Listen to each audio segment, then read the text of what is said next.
Ain't nobody coming to see you, Otis.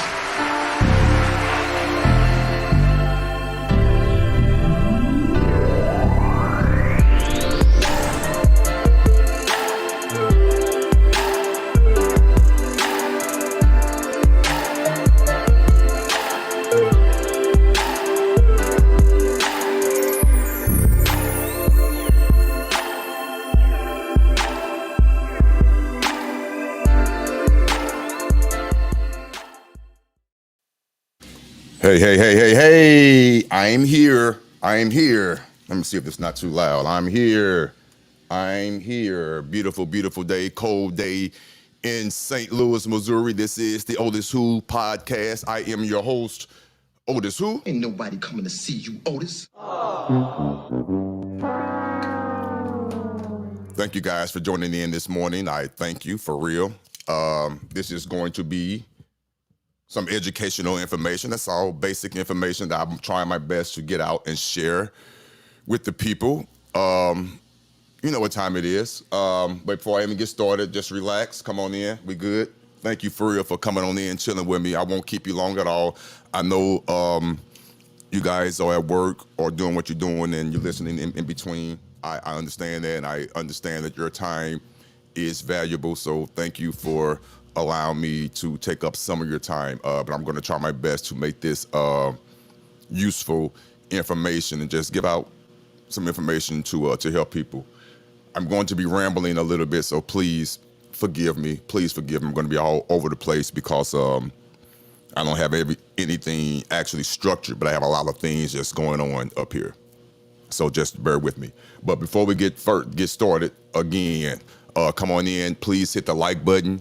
Hit the subscribe button if you're not subscribed. I appreciate it. But let me just do this before I even get started. You know what I have to do? It's early. Music dictates my mood. I've already expressed that. It gets my day started. It gets me on a even keel playing field. So let me start off this podcast like I do no matter what time of the day it is with my opening song. Thank you. I appreciate that. Let's go.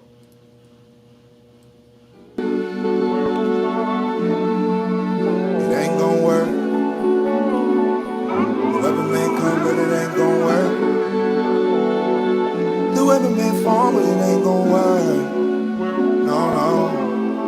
No weapon formed against me shall prosper. It won't work. No weapon formed against me shall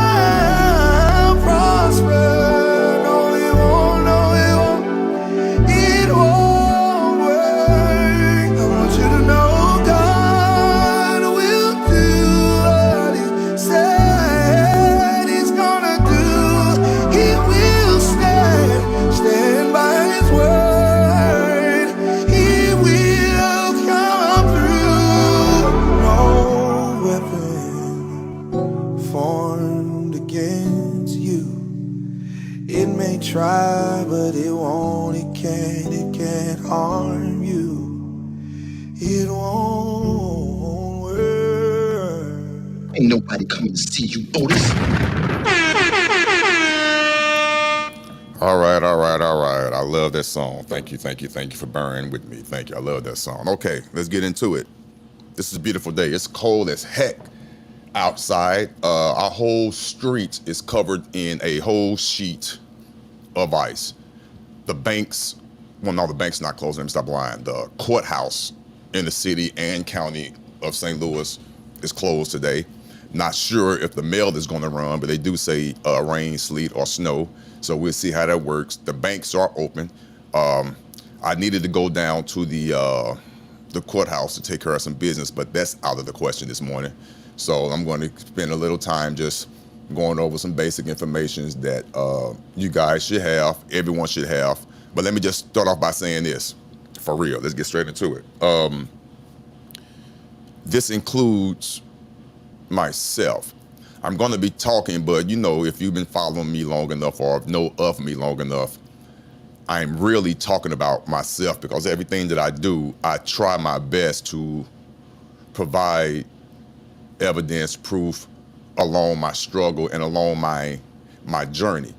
And I've always tried my best to be upfront and lay everything out. And it's not going to change. And let me just say this. There's only 14 people here. That's fine. I appreciate the 14 people that are here. A lot of people are going to look at this after the fact. But even though it's only 14 people here, again, I base all my information and all my knowledge off experience, life experience, and numbers. Numbers do not lie. Experience does not lie. All that stuff is true. So it's only 14 people here. Some of you guys are here just to hear my response from earlier, which is fine. That's what makes the world go round. That's fine. I'm not going to even comment on none of that. Did I watch it? Of course I did. I would be sitting up here lying to say if I didn't watch that. Of course I did. I'm not going to even respond on that. But I will say this, including myself. This information I'm about to give you, no matter where or who it's coming from, and I mean that from the bottom of my heart, it doesn't matter where the information is coming from. People have information. It doesn't matter. The question is, no matter who it is, you have to ask the right, pertinent questions. And that's including myself. A lot of times I've been in situations where, especially, okay, let me back up a little bit. Let's just keep it real, including myself. I got into this back in 2000 and late 15, early 16, because I was desperate. I had things going on. I wanted things, material things. I had court cases, I had this, I had that. I decided to stop paying on certain things because I went down that rabbit hole.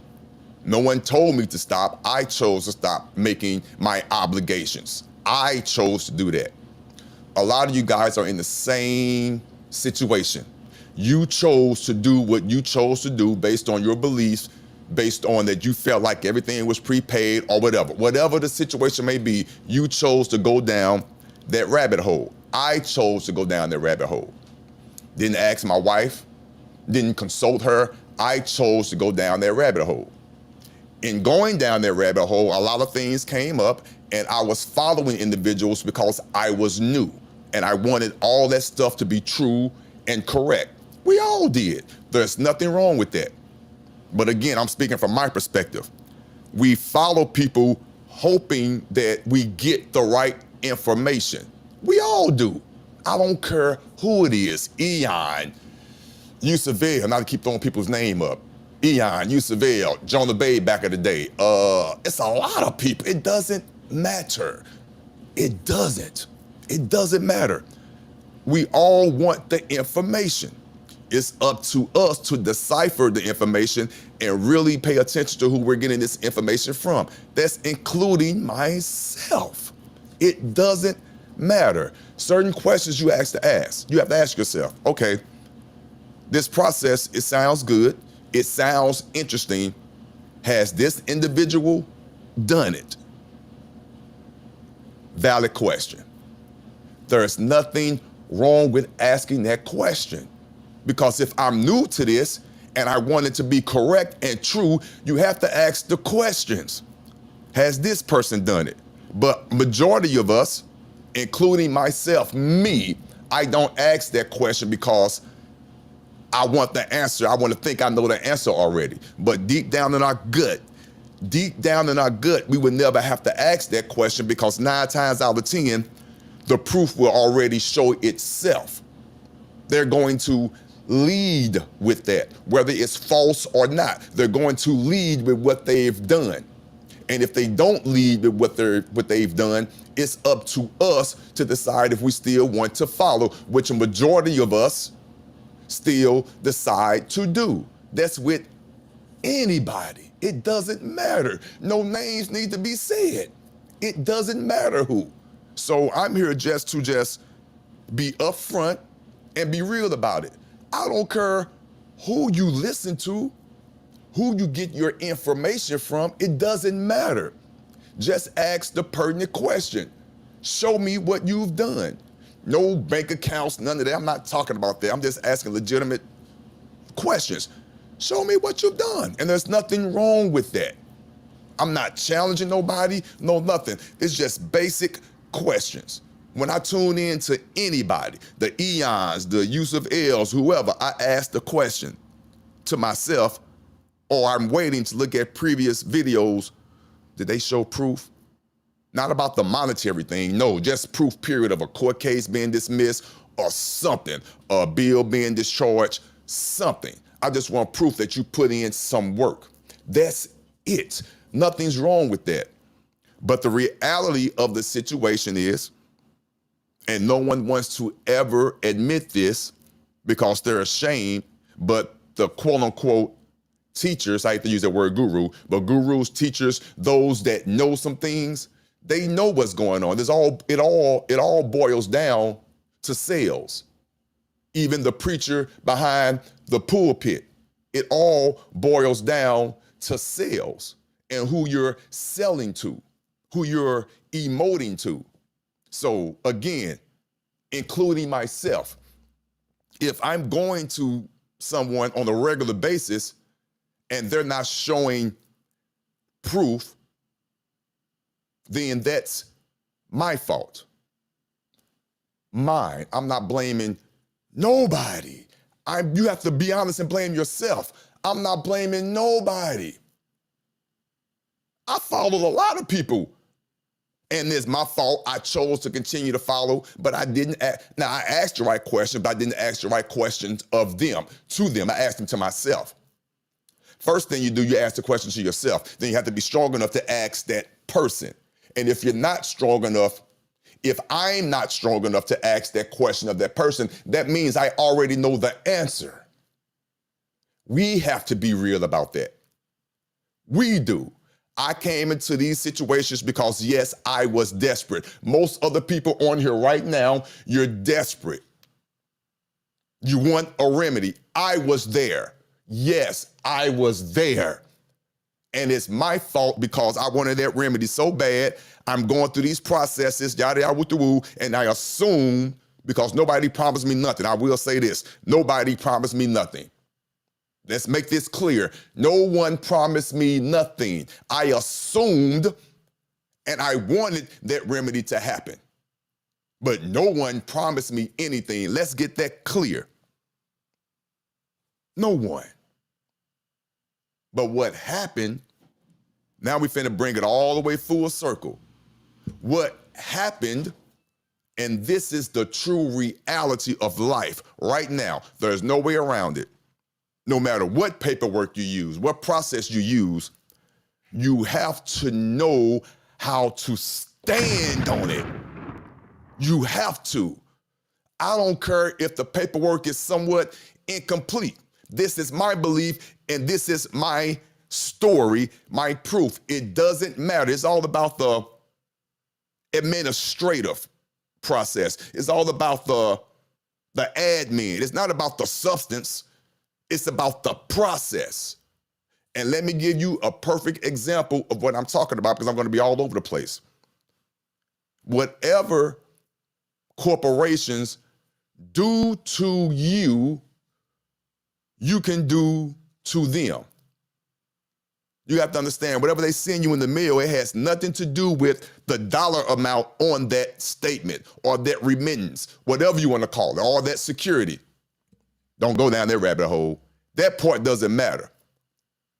It's about the administration of that. What are you going to do to quote unquote challenge that or to accept that? That's the situation at hand, that no one never breaks it all the way down and tell you that up front. It's about the administration, the process of it, never the substance. Example, you get a bill in the mail, credit card, it doesn't matter. You don't open it. You sit it to the side. You don't open it. If you open it, it says you have 30 days to respond. It tells you exactly what to do. And you don't. So after 30 days, You're already in the process of that A word, acquiescing. You're just admitting to what that letter said. No one has never, and I know you heard this before, there's no way of getting around this. There is no way. Trust me. There is no way of getting around what I'm telling you now. I'm living proof. There is no way of getting around this. Whatever paperwork you send them, it doesn't matter. As long as you believe in it, and you know that you took the time to write down what you wrote down, no matter where you got it from, you got a piece from here, you got a piece from there, whatever. Be cautious, but it's really about the form. Be careful. I'm not telling you what to write down. Use common sense. But it's about how you back that up. So whatever you send them, now you have to back it up because I'm living proof. Whatever you send them, of course they read it. They read it. Now they're trying to figure out, what are you going to do next? Do you know what to do next? And there's processes.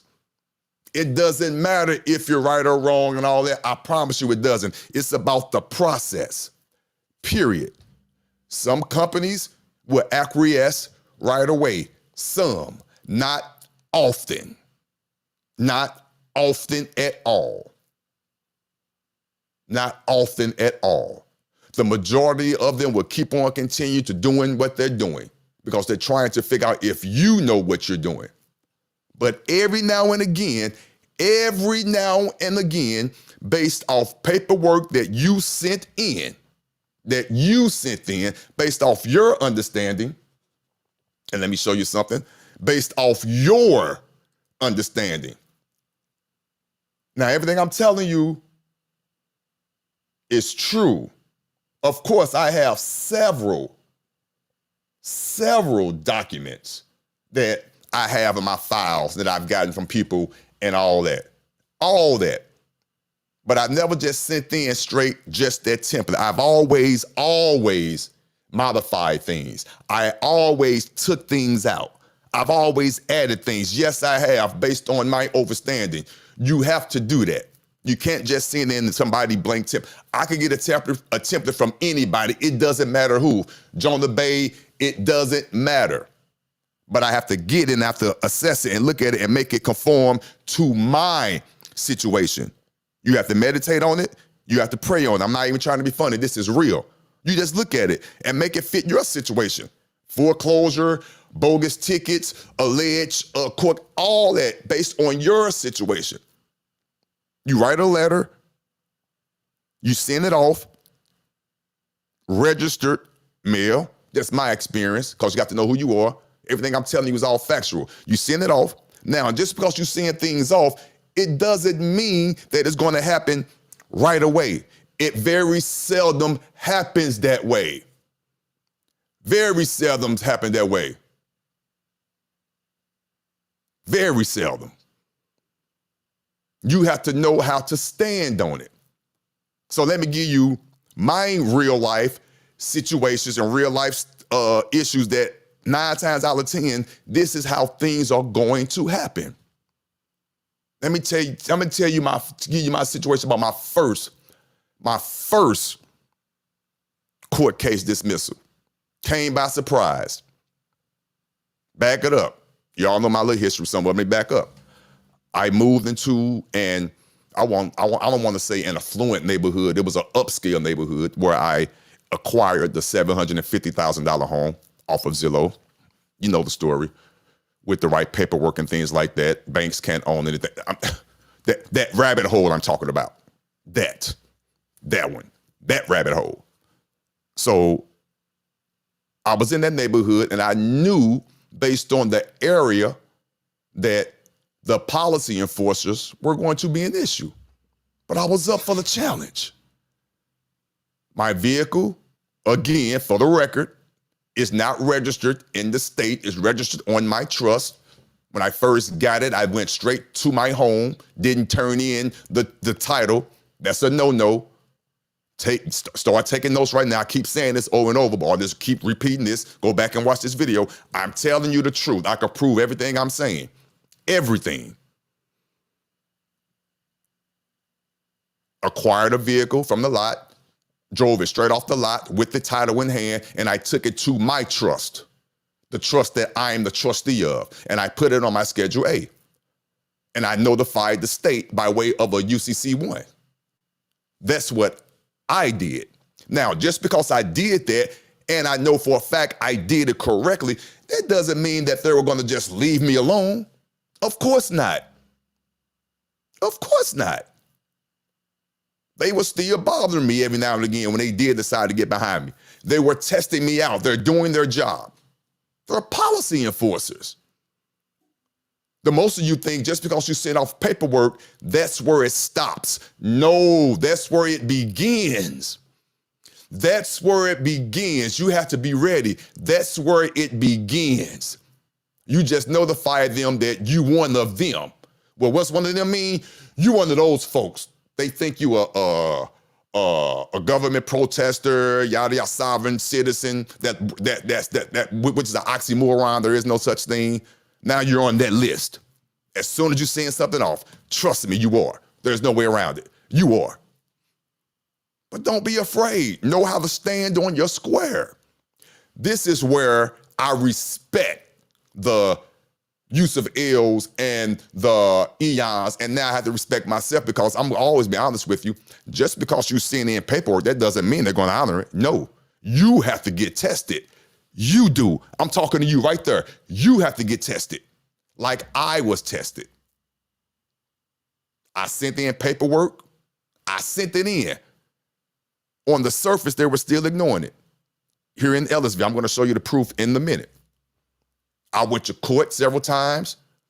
I'm the only one that I know of where I physically saw the court go from an Article 1 to an Article 3 in Ellisville, Missouri.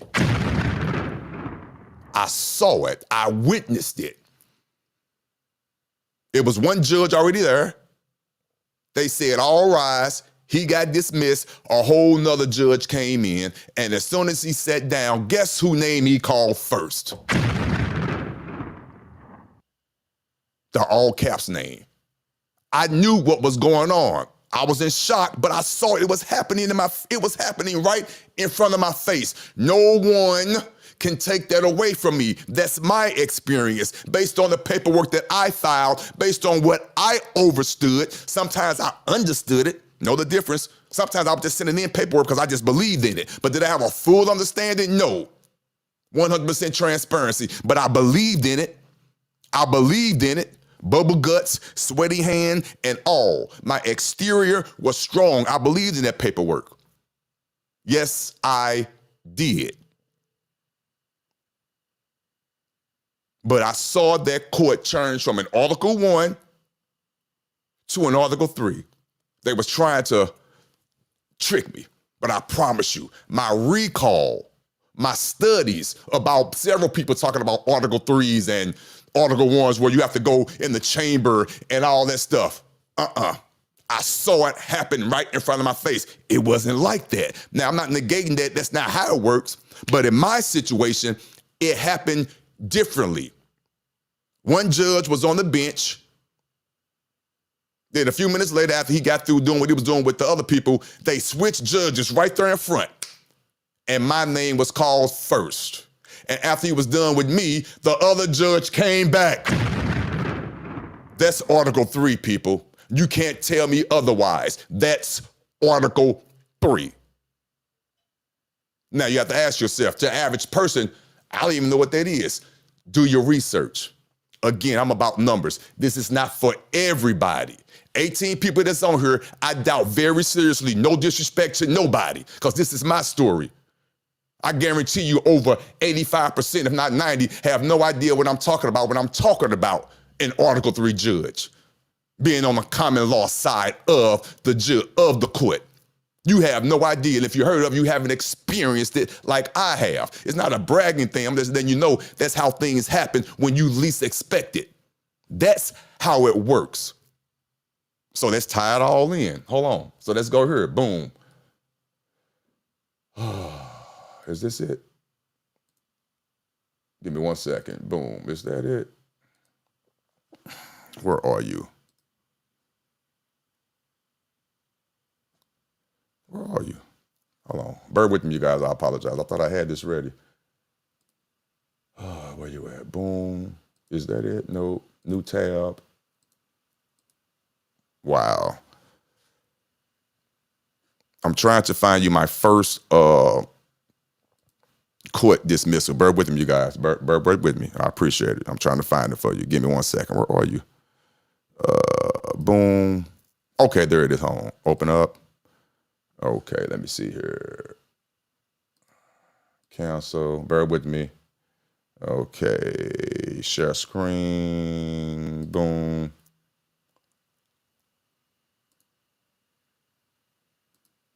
Wow, it won't let me share it. Why won't you let me share it?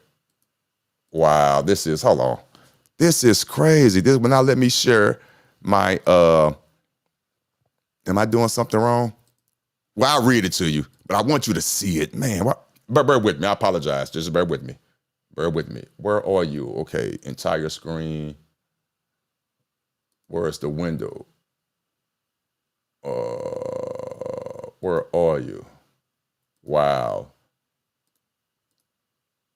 You are really embarrassing me right now.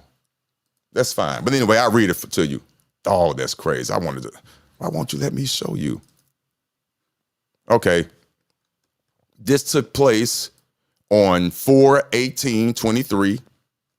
Case number 180829643. Filed April 18th, 2023. In the Circuit Court of St. Louis County, Missouri, City of Ellisville Municipal Division, City of St. Louis versus Otis Draper. Comes now, the City of Ellisville, by and through the prosecuting attorney, hereby files a nolle, Nolle, I can't pronounce that word, pro se in the above reference matter, and then it's signed by the Ellisville prosecuting attorney. Okay, now let's see what that word no pro se mean. I can share that screen. I don't know why it won't let me share the other one. That is crazy.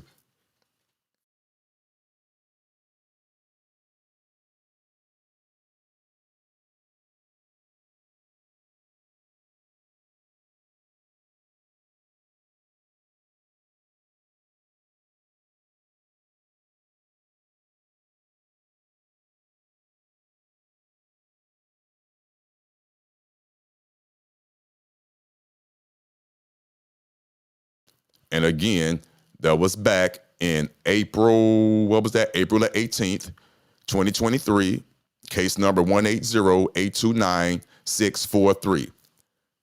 And for full transparency, that case was won by me doing my own paperwork, adding what I felt was needed, and I sent that in. They ignored it for several months. They were still trying to contract with me to go to court. And yes, I was going back and forth to court. And part of me, which is what they do, I'm telling you from experience, so you got to understand this. This is from experience. I'm not making none of this up. They're going to make it seem like that what you're doing is not working. But you have to know what you're doing. But they're going to make it appear like it's not working. You going back and forth to court, you doing what you're doing, and all that. Now, let me say this. For full transparency, it has to be said. You have to put your documents in the case as evidence, which has already been explained. But in this case, I literally did not put it in as evidence. The court clerk did it themselves. And I'm saying that to say this, and it's a fact. Each municipality, each judge, each court is to their discretion on how they're going to honor your paperwork. It's to their discretion. Now, for the record, let me say this. To make it more certain and more sure, in order to get your documents in the case, no matter what it is, status correction, forms that you did yourself, the injunction, it doesn't matter. It has to be put in the case as evidence. It has to be. Open court judge, yada, yada. Oh, I already went over that. in open court. Don't be afraid to cross that bar. It has to be done in open court. Don't be nervous, but I'm pretty sure you are. Take a deep breath. Take 2 copies, preferably certified copies of your documents. Give one to the judge and one to the prosecutor, one to the opposing attorney. Make sure there's a stenographer there and or the court clerk. You do it in open court. That's one surefire way. Now, in some situations, like in mine, in Ellisville, I didn't put it in there as evidence. I just gave it to the clerk.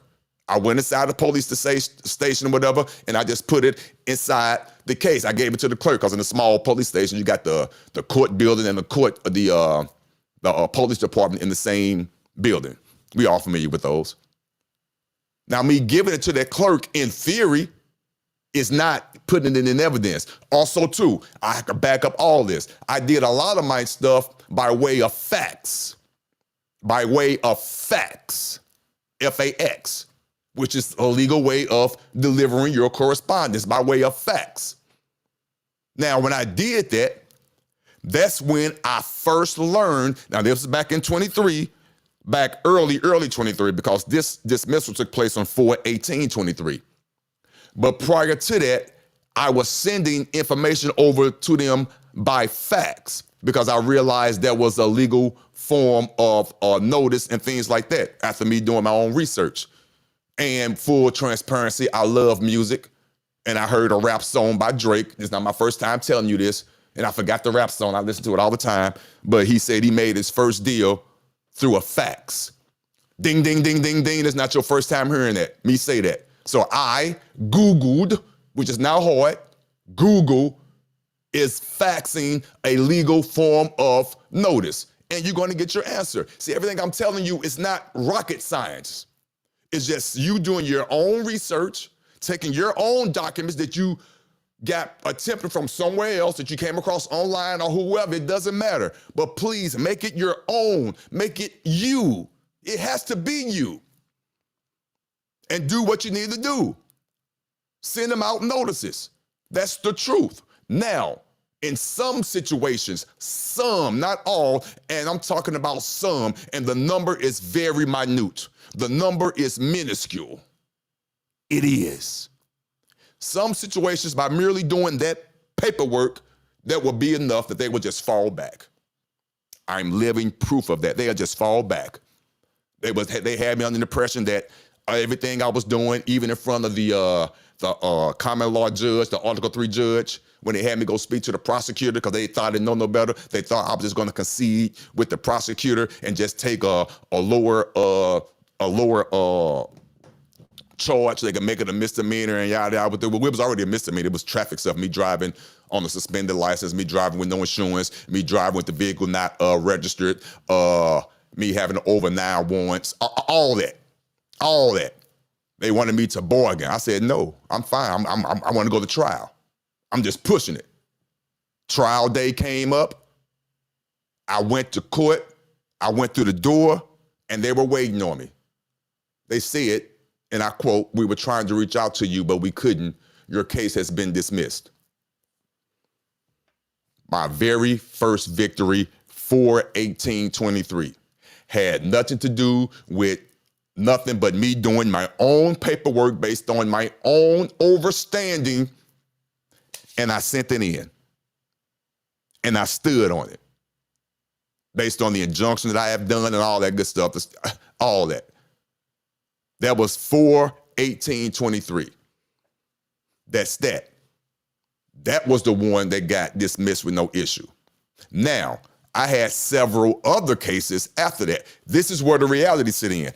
Once that case did what it did, I was cocky. I felt good. I'm like, okay, this is how they all should go. They all should go the same way, but they don't. I had 4 or 5 other cases coming up, and they were all doing differently. Different results, different. I'm like, that let me know right there that they're not honoring and they choose to pick what they honor. So with me doing my own research, more research, I've already had it in my database. I already have the information. And I've done some things in the past that I just left off, not necessarily forgot about, but new stuff always come up. And I was like, hold on.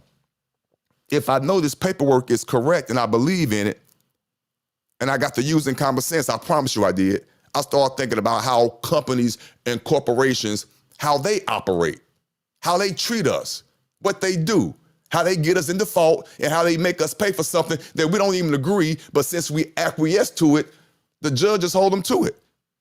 What are you talking about, Otis? So let's tie it all back in.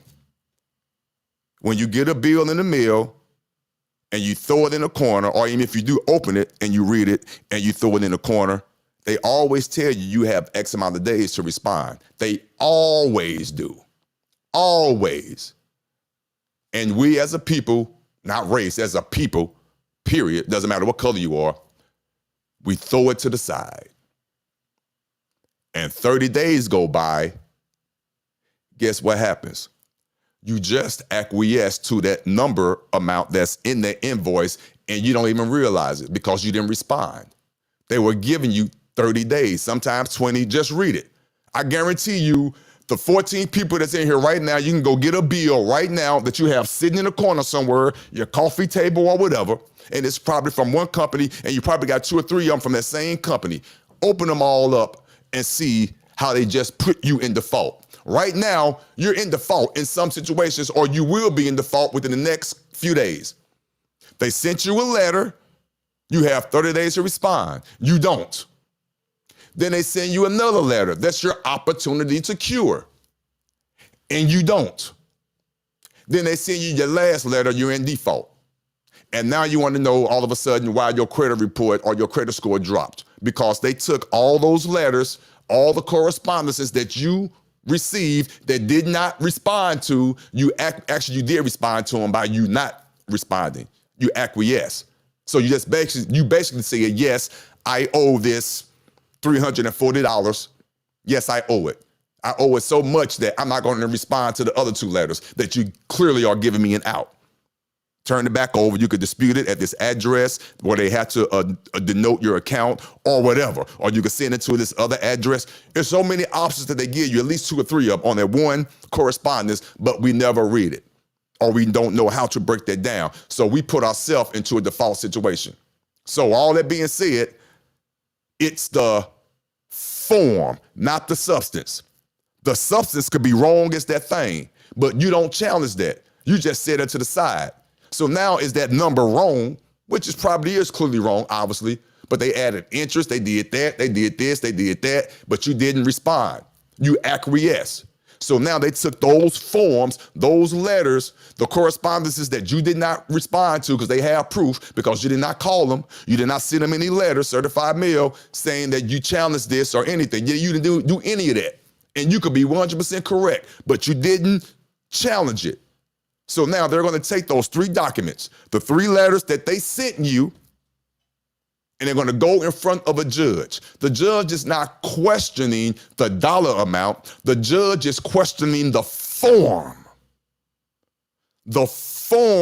of your documents. Did you allow them X amount of time to respond? Did you send them the accurate documents? Who did they call back to? Who they respond to? Did you get them a right amount of time? Okay, they did respond, but they didn't respond correctly. Oh, they sent you the correspondence instead of sending it back to your notary? Oh, okay, so it's just the substance. That's what they're looking at. They're looking at the form, not the substance. They're looking at the form. Is it in order? Has it been administrated correctly? That's all the judge is looking for. And once he looks and says, hey, I sent this to Jane Doe. She didn't answer. I gave her 30 days. She still didn't answer that. Now she in default. So I need this dollar amount plus the interest and all that, whatever they add on there, put that on her credit report. And they're going to get their money because you can't go anywhere else until you take care of that alleged debt that you acquiesce to. So now you take that whole premise, think about it. This is for the astute. You could take that whole premise and reverse it on them. It's the same thing. No different. None. Not one iota of a difference. Open up that letter. Read what they're sending you and rewrite it and make it seem like you're talking to them now. And give them the same X amount of days, proving that you already paid what you said you paid, or it's already whatever, with your proof. Do that and give them 30 days. If they don't respond, give them the opportunity to cure, because maybe the secretary lost it. Maybe it got lost in the mail. Maybe when you sent it through the fax, the wrong person got it. Who knows? But you have to give them the opportunity to cure. You have to. That's the law. Like they sent you that other letter. They got to give you an opportunity to cure when you didn't pay that electric bill or that credit card bill or that card note. They're giving you the opportunity to cure. So they're sending you a second letter. Take that same language they use and reverse it and use it on them by way of your proxy, trust, foundation, whatever. Because who could speak to who? Come on. Who could speak to who? A corporation can only deal with a corporation. So things that you should already know, you have to put into play, use practical common sense, take the same verbiage that they mail you and flip it and use it on them. The exact same thing. Now that you know that you could do that, because and you know everything I'm telling you, you know I'm not lying. Go pick up your mail that you got sitting over there. Just open it up. It's going to be in fine print, small at the bottom. This is a debt collection letter. You have 30 days. It tells you. You could do the same thing to them. So my first case didn't require that. They honored that. I respect them for that. They came with clean hands. The judge, the court clerk, when they received my documents via fax, they knew that they had to take that and enter it into the case as evidence. Yes. So the paperwork that I've done was strong enough to whereas the judge and the court clerk decided, let's honor this and let's throw out the case. They tried to get me to acquiesce and fall on my own sword, but I held tough and I was prepared to go to trial. Was I really? No. But my paperwork was already there. So I wasn't even expecting to go. And thank God I didn't have to go. It was done. It was over with. That's that case. That's that one. Now, other cases prior to that, I assumed they were going to go the same way, but they didn't. That's where the administrative process come in, and that's why I stand firm to this day. Some cases, you don't need to do the administrative process, but always prepare yourself that you will have to do it, because 99% of the time, they're going to ignore it. They're not going to let you know that you have them in default. I'm living through that right now. And I've already sold you on CaseNet where by me putting the court in default, even on the closed case, they had to go back in and assign a whole nother judge per my administrative order. I'm not making this up. It's facts. Whether I put in, not trying to be funny, I'm just being real because this is the reality of the situation. Whether I put in a status correction, an injunction, or UCC, or whatever, it doesn't matter. If they choose not to recognize it because they can up to a certain point until they realize you don't know what you're doing, that's what they're going to do. You have to stand on your square. You have to. Once you send in your paperwork, whatever it is, sit back and watch what happens. If they continue to pursue, that's when you have to start your administrative process. You have to. Will they act like they're ignoring it? Yes, I'm living proof. But you better keep doing it. You better keep doing it. Give them a chance to send them the situation where they breached your trust. You got it all written down. Put it all down there. Put in where you prove that you paid this payment. However you decide to prove it, it's up to you. I'm not here to discuss that. Whether you did a promissory note or what, or whatever you going by the laws, it's all on you. Whatever you decide to do, make sure you write it down verbally and you attach your evidence to prove that by that first letter, along with your fee schedule and your invoice. They sent you an invoice. Now I'm about to drop some. Here's a jewel and a gem, but you have to know how to back it up. You have to know how to back it up. I'm just going to give you an example of what I'm talking about. If they send you a bill or remittance in the mail and it's in the positive situation, and you know it should be in the negative, not finna go over nobody's head. I'm in the middle of doing this right now. Have I done it yet and seen success yet? No, not yet. I'm in the middle of doing it. This is me being 100% transparent. I'm in the middle of doing it now.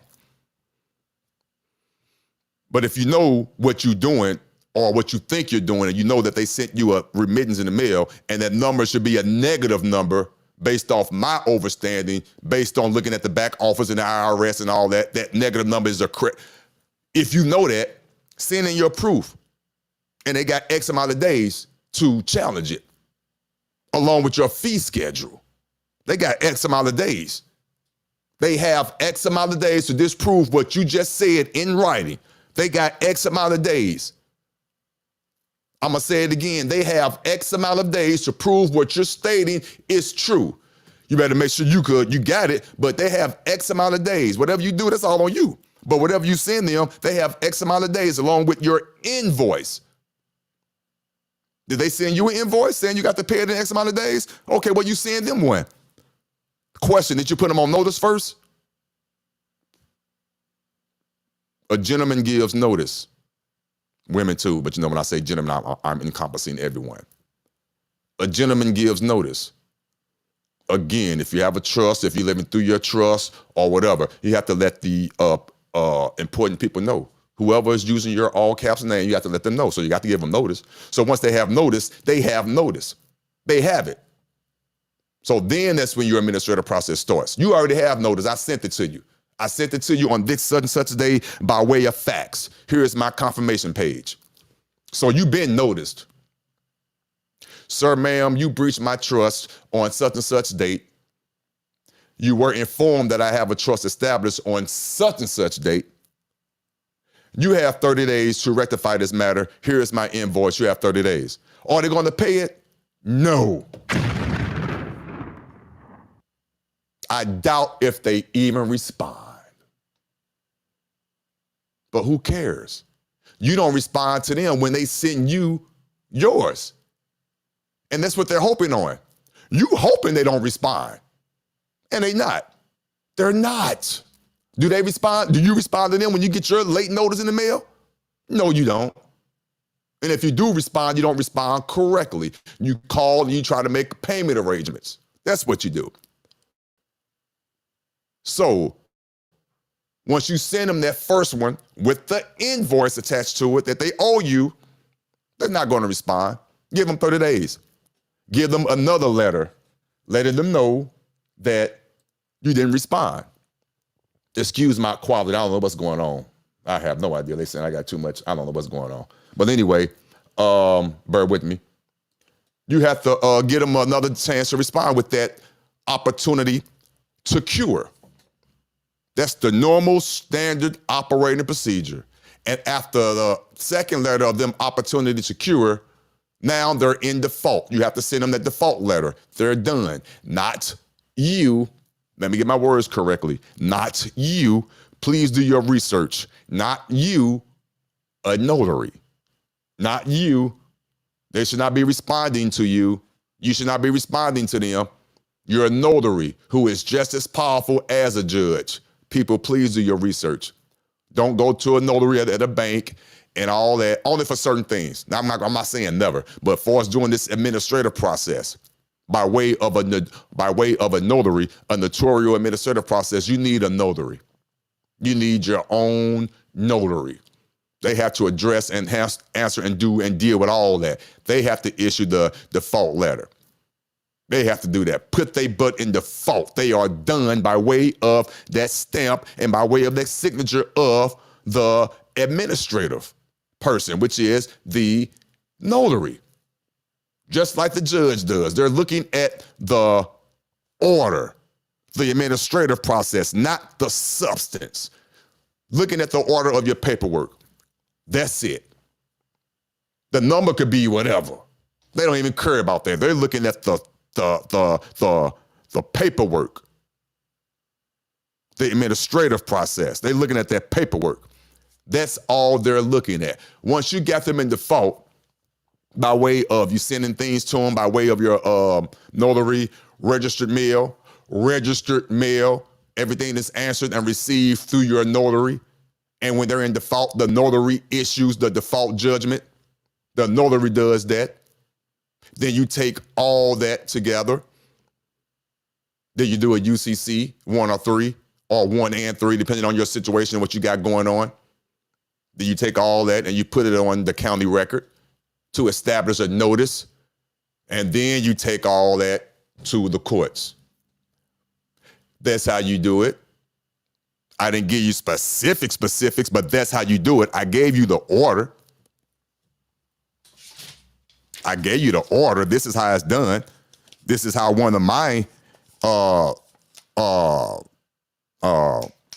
default processes are in the works. Not to give no names, no information, but this is the filing number. Let me put that on the filing number. How many pages? How much it cost?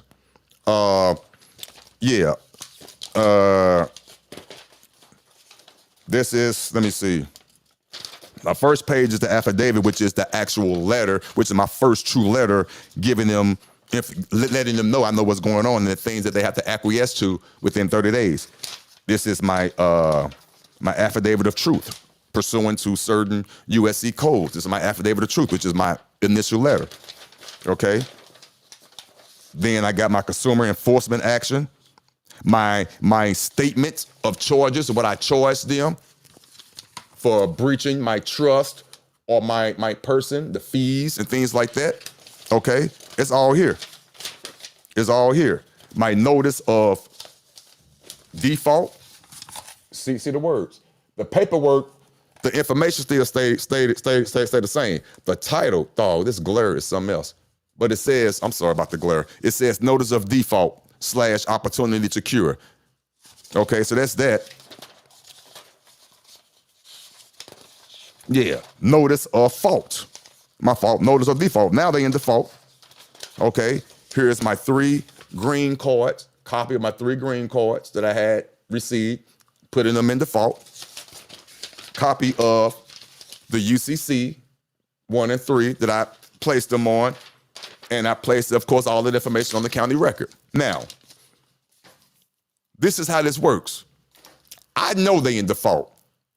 They know they're in default. The question is, will they allow the world to know? I'm allowing the world to know now because I'm just showing you and I'm talking about it. But trust me, they're sitting back knowing they can't do nothing. They know they can't. I know they can't. Now, here's the situation. This is where the rubber meets the road. This is why it's hard for me. That's why I don't do certain things like, quote unquote, sell certain information or products or templates and things like that without a full understanding. I'm 100% transparent. I did these things. I've done these things. I'm living through this stuff now. So much the fact that I know that they're going to ignore the app. They're going to know it. They're going to ignore everyone. You have to know how to stand on it. You do. So no matter who you get the paperwork, I don't care who you get your paperwork from. I don't care. It doesn't matter. You're going to have to redo it anyway to put your own spin on it to make it fit your situation. You're going to have to. And you're going to know how to stand on it. And it's not going to be the way I stood on mine. It's going to be different. I have to tell you the God honest truth. It's not going to be the same way I accomplished mine. But you can get it accomplished based on what you do and how you stand on it. I can't tell you how to stand on it. I can tell you how I stood on mine. And each victory, each remedy is different. Each one is different. Each one was handled differently. And unbeknownst to me, differently. Same result, 2 cases being dismissed. You already witnessed, experienced one of them with me. And that was done and handled a whole different way than I did the first one. So for example, not even trying to be funny, how can I then in turn, with the conscious, so-called sell information and say this is going to happen to you when I know for a fact I don't know if it's going to happen to you the same way. I know it could, and I know what's supposed to happen. I know what's supposed to happen, but is it going to happen that way? 9 times out of 10, it's not. Each one of my victories have been different. Each one, and I could go down each one. They're all different. With all different types of paperwork, all different types of processes, they're all different. But the common denominator is what I comprehended, what I understood. When I got pulled over, I couldn't call nobody. I had to have that great recall and realize and remember what I did and stand on it. No holding court at the side of the road. They're going to do what they're going to do. It's already done. They're going to do what they're going to do. It's up to you to have your recall and know how to take care of it at that right time when the situation presents itself. You have to know when to do that, not me. So when someone asks me, and I get a lot of emails, I got several this morning in the wee hours, and I woke up, true stories. I read these emails, and part of me, I feel bad. I do. But at the same time, I don't, because I've been there. And please don't take this the wrong way. You're desperate like I was. And your answer and your remedy is not in that. Someone said something yesterday, and it's so true, and it hit me so tough, and it's so true because I'm living proof of it. Even though I believe in these processes, and I'm living proof that I've gotten my remedy, several remedies, some smaller than others, some on larger scales. Yes, I have. The fact of it is, the truth of it is, and it was so blatantly true yesterday when this person said that, I'm like, wow, you are right. You're going to lose some shit first. You're going to end up losing a house probably. You're going to end up losing your car probably. You're going to end up losing something before you get the full understanding of what's really truly going on. You're going to. I don't want that to happen to you, but that's the reality of the situation, and I have to be upfront with you. There are no guarantees, and there are no 24 to 48 to 72-hour turnaround time. That does not exist, and anyone that tells you that, they're lying. It does not exist. I didn't say nobody ever said that, but I'm just telling you now. I'm just telling you all up front. It's the truth. This is a numbers game. There's 16 people on here. Only 1, 2 to 3 people will actually experience what I've experienced. And I promise I want everyone to experience it. But the reality of the situation is, it's not going to happen. It's not. Most people in whoever group you in, it doesn't matter, and I can include myself. I promise I'm not pointing fingers at nobody. Most people who are in groups are desperate based on their situation. I've been there. I can honestly tell you I'm just not desperate anymore, but I can tell you the God honest truth, I was. And some of you on here now, and some of you who's gonna be watching this replay, you're desperate. And you're looking for that quick fix, that answer, and it's not there. Now you might get it, some of you might get it, because again, I'm not even trying to be funny, a broken clock is wrong twice a day. You stay at that 12 o'clock position long enough, you're gonna be right twice. And that's a fact. But you need more than that. We need more than that. I need more than that. So my successes are my successes, but I can be upfront with you and tell you what I've done, but I'm letting you know right now, it's not going to be that way for everybody because it's not going to be for everyone. It's going to be always different. I can tell you exactly what paperwork to do, fill out, and all that. And I can tell you what my outcome was, what the judge did, what they didn't do, all that, how they abandoned ship, all that. There is no guarantees, even though it should, but there is no guarantees that it's going to happen for you like that. You have to know that based on what you did, that there is a remedy out there and it's going to present itself. It's going to, you just have to know when to recognize it. You have to see it and recognize it. And each one is going to be handled differently by you. By you. Each one is different. Living proof. Each one is different. It's great when you get it, but each one is different. So that's why, for real, true story, when if someone was to call me right now, or like they do, or leave me emails, and they want my help, and they specifically want step-by-step what to do, it's hard for me to do that. I'm being honest with you. It's hard because, one, I know for a fact, just by me living here, it's not going to be the same way. It's not. Each judge is different. They're going to find their own way to circumvent the situation, even though they're wrong, but they're going to do what they can within their capabilities. Some will honor it. Majority won't. Some will, majority won't. And you have to have the fortitude to keep going. That's why, getting back on point and get back to tie it all in, you have to do the administrative process for the most part. Not in all situations, but me, I recommend putting them in default, administrative default. Again, they won't acknowledge it at all until they really, really, really have to. And if you've seen my past, if you've seen the proof that I've put in the cases, this, for the record, I did not send this and I did not put the default in my case and all my other cases.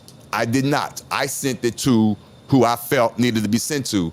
For example, I sent it to the head court clerk administrator, the head court clerk, along with some other couple of departments. I'm not gonna say that again, but because again, it don't matter if I say it or not, you have to have the right paperwork in order and you have to be in your right status, I'll say that. You have to be in your right status to send it in to this department anyway before anything were to happen in the first place. But just go back and watch my previous videos. I already said who departments to send it to. I'm not going to repeat that again because I think I probably talked too much anyway. Because again, if your status is not correct, it doesn't matter. Do your research, get your status taken care of. No matter who you get it from, it doesn't matter. Because it really doesn't matter who you get the status correction from. It doesn't matter. It's how you stand on it. And I'm going to say that. It doesn't matter who you get it from, as long as you know how to stand on it. And that's the key, enforcing it. Will you get victories just by placing it in the case as far as your status correction or your injunction or whatever you put in the case? Sometimes, yes, you will. Yes, you will. Yes, it's been proven. Yes. But majority of the times, and I can say this with uncertainty, majority of the time, especially now as this is all getting out, the majority of the time, it has to be in open court or that other way. It has to be. Majority of the time. Will sometimes it work just by you giving it to the court clerk behind that big banker's window when all the court clerks are sitting behind there? Will it work sometimes? Yes. Sometimes it will. Sometimes it will. But you need to figure out the numbers. Stop relying on the pipe dream. Will it work sometime? Yes. One of mine worked that way. The rest of them didn't. I had to do the default process, like most companies do to you in the first place. Now let's ask the question. We have to be real about this. When they send you letters in the mail saying you need to pay your Discover bill or your electric bill or whatever bill there is, do you automatically pay it within that first 30 days or whatever? No, you don't. The majority of you don't. So it works the same way on the opposite end. There is no difference. And they're not worried about you paying because they're going to get it regardless by way of the default process. By putting you in default, and you have no choice but to acquiesce because they're going to get their money because it's going to be on your credit report. You're going to get it. You can't apply for a house, for credit to get out. None of that. So why can't you do them the same way? What frightens the companies versus you would be the UCC. I got another true story on that. And that's just based on experience and not doing nothing, not having no status, no, none of that. None of that. This particular gutter company, Gutter Guard, was trying to take advantage of my aunt. And they came, they promised her they wouldn't charge her card, none of that stuff. And of course they did. They came out, put the little gutters up there, yada, yada. My aunt didn't like it, so she was trying to use her return policy, and they ignored her. So she called me, bless her heart. And I didn't know a whole lot, but I knew enough about just the minor, the small, minuscule things about the UCC and how corporations are afraid of that. So I called and I threatened them. I told them they have 24 to 48 hours to come out here and refund my aunt's card back and take them gutter mess off and refund her card, or I'm going to put a UCC on you, the sales manager, the individuals that came out here, and the company itself. And ask me what happened in 24 hours. True story. Now, will most situations happen like that? Of course not. But I knew then, and that was over 3-4 years ago, I knew then the power of you knowing just the basics of the UCCs and things like that and how it works in commerce and in the commercial realm and what it really is. So I knew then, and ever since then, it's been gradually going up. So now I know more about the UCC one. I know more. I know how to substantiate it. I know how it's used. I'm not the expert by far, no, far from it. But I know enough to know how to utilize it and to claim my true estate, to claim my true self over that, all rights and interests, all that, along with the other things I've done, all that, and sent in my paperwork to prove my claim and to prove that I am alive, I'm not dead, because they can only deal with dead entities, and I've already proven that I'm alive based on my paperwork, not going deep into details, and I just sit back because you're already in default. I'm good, I promise, and it's just how simple it is. You're not going to hear from them. And if they do, you have to know how to let them know. You just breached my trust. Where's my invoice? Where's my invoice? Because you already got a copy of my fee schedule. You got it. It's on the county record in black and white. You got it. I sent it to you via fax. You got it. Here's my confirmation sheet. Here's my default. You didn't respond. You know you are in default. You are done. They're not going to respond, people. And when I say they're not going to respond, they're not going to respond. You have to hold them accountable. You do. And that's what I'm in the process of doing and have been doing. All factual. You have to hold them accountable. It's more than just the paperwork. Yes, you will get your remedy on a small scale with just the paperwork. But I'm telling you right now, being upfront, most companies are getting wise and they're going to challenge you. There's nothing wrong with being challenged. They're going to challenge you. You have to know what's going on. They're going to challenge you. So let's bring it all into perspective and let's bring it all back together. Paperwork is paperwork. I don't care who you get it from. I don't care. As long as you believe in it and you actually reading it and you're conforming it to what it fits your narrative, that's fine. But the follow-up is important. The follow-up is key. And only you can provide that. Only you can provide that. That's it. This is all I want to talk about and enforce and things like that. Again, for full transparency, full disclosure, the paperwork is the paperwork. I try my best when I give out information and when I go on my little soliloquies and when I give out information and when I try to defend myself, I try my best to stick with the facts. I'm not perfect. I didn't say I was perfect. Lord knows I didn't. No, far from it. But I wanted to be with uncertain words, with uncertainty that when my name come up, I want people to say, okay, I probably didn't agree with everything he said, which you shouldn't. I don't agree with everything he said, but he did bring up his perspective and he did bring in his facts, his proof to back up what he believes, and that's it. And that's it. And to address certain things, which I promise you, I said I wasn't, but it's going to be a good thing, nothing negative at all. People can honestly, two grown men or people, period, could just not grow apart, but just have two different ways of thinking. And that's it. Two different ways of thinking, and that's it.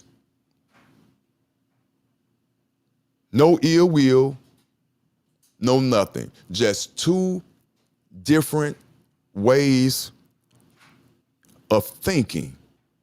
That's it.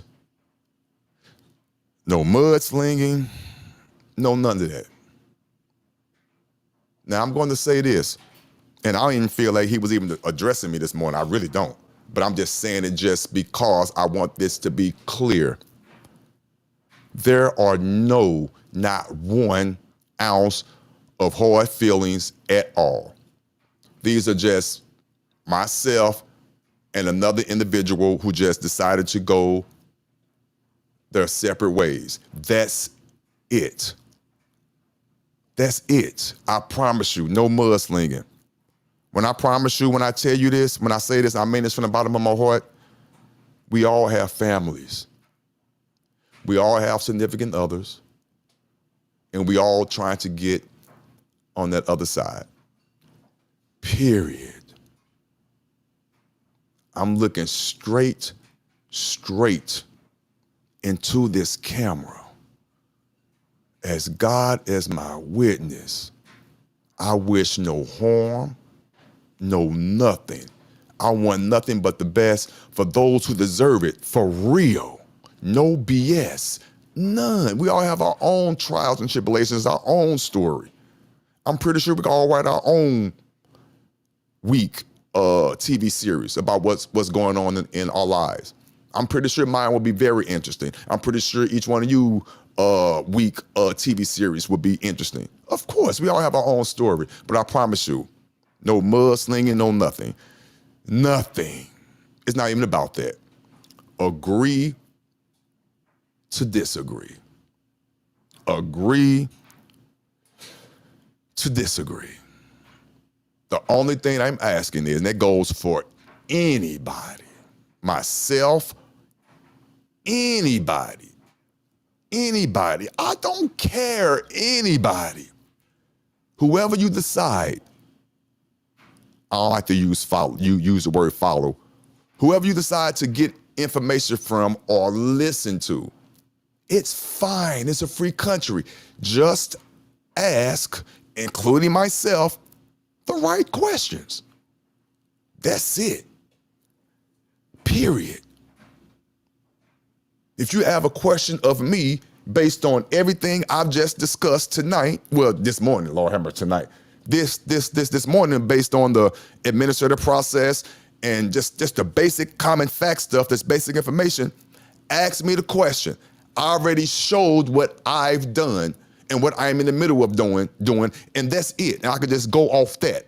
And I could be upfront with you and tell you that it's not easy, but it could be done. I'm not promising the world. I'm not. But I'm telling you, if you stay on point, you're going to get results. But you got to put the work in, and you have to recognize the results.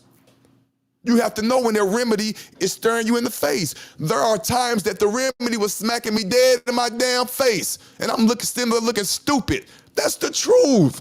Learn from me. Learn from me.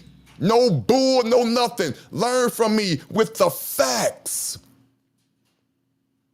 I've been stopped by the police several times. I made my own ID.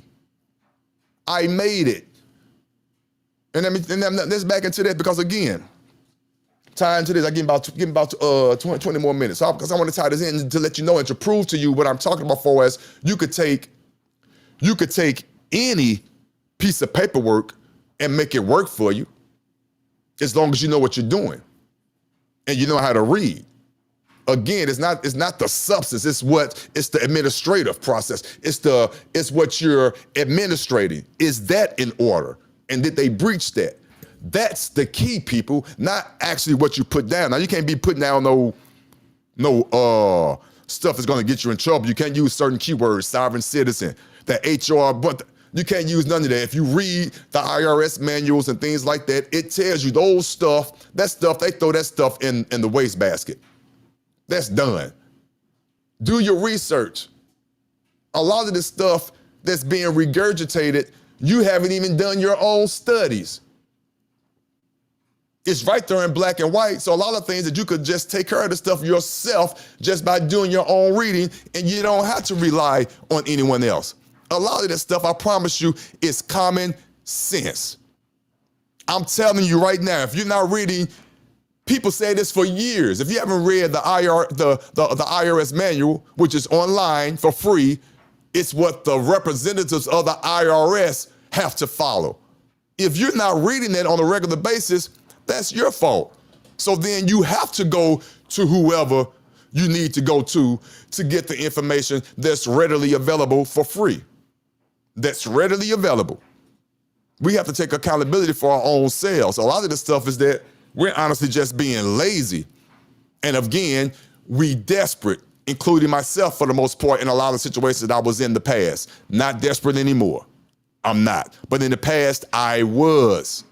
So I just want the information. And I'm putting it out there. I want the information. I'm just doing it.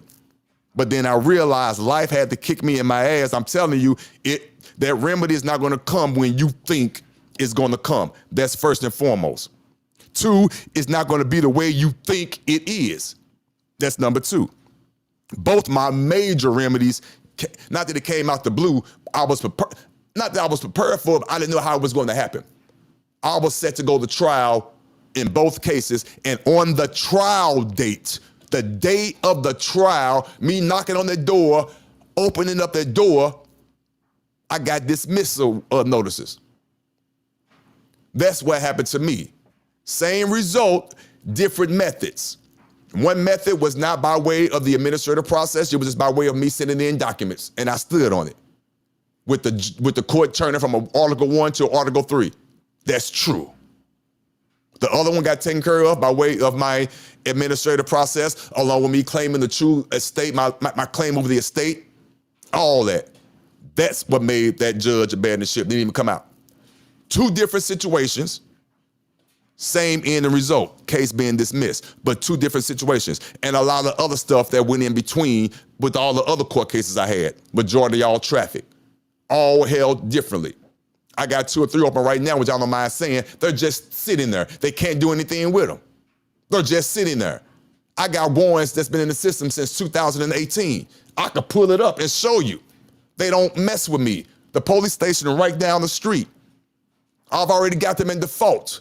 So again, not to confuse people, and so people won't get this misconstrued, the outside world, when you pull on my name, because it's all public information, the outside world, for those of you who are still plugged into the matrix and just waiting to see someone's downfall, or you're over here just to see the response of what someone else has said, I don't mind any of that. Everything is in black and white. Everything has been proven. Everything. Everything. This is not easy, and it's not a 24 to 96 hour turnaround. No. It happens. And when it happens, you got to know when it happens. I'm not going to sit here and lie to you. No. Each one is going to be different. And that's the God honest truth. All your true people, all your true, for lack of a better phrase, teachers and things like that, they tell you that. This is not a race, it's a marathon. The Yusuf-Els will tell you. The Eons will tell you. They all the ones that are having success, they will tell you. But there are far way more people that are not having successes, and that's what they don't tell you. I'm here to tell you that right now. A lot more people are having way more failures than success. But people come back to certain people because they're desperate and they want that remedy and not asking the pertinent questions. I've been there. I've been there. Upfront, transparent. If you ask me of anything, whatever I'm so-called donating to or selling or whatever, the trust, my injunction, whatever I'm doing, whatever, I'm letting you know right now, your remedy, your result will be your result. You have to put that work in. I'm not guaranteeing that when you get anything from me that it's going to work. Anyone that does that, they're lying. Anyone. Without the work, that piece of paper means nothing. You can honestly take a piece of paper that I've given you, get it notarized, and give it to whoever, but without your understanding, without you knowing that when they call you and they ignore what you just sent in, and they just calling you like they never received nothing, what are you going to do? Where's the instructions for that? What do you do then after you get this notarized and you send it off? Where's the instructions then? It goes silent. No matter who you talk to, no matter what, who you get it from, they never discuss what happens after you send it off. And they call you back, or you get a correspondence saying that your court date or the sale date for your house is still pending. What do you do then? They don't tell you what to do then. They don't. Do I blame them? No. I blame you.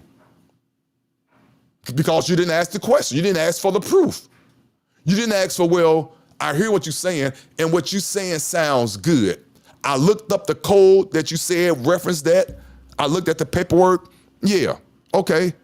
And you saying it's gonna work. You didn't say it didn't. You saying it's gonna work, but you didn't provide the proof. Can you show me some proof? No dollar figure, no nothing, but just show me something. Case dismissed, the paperwork or something. Can you give me something I can refer to? Now let's be real. A lot of us have those questions in our head. We all do, including me. But how many of us take the question from our head,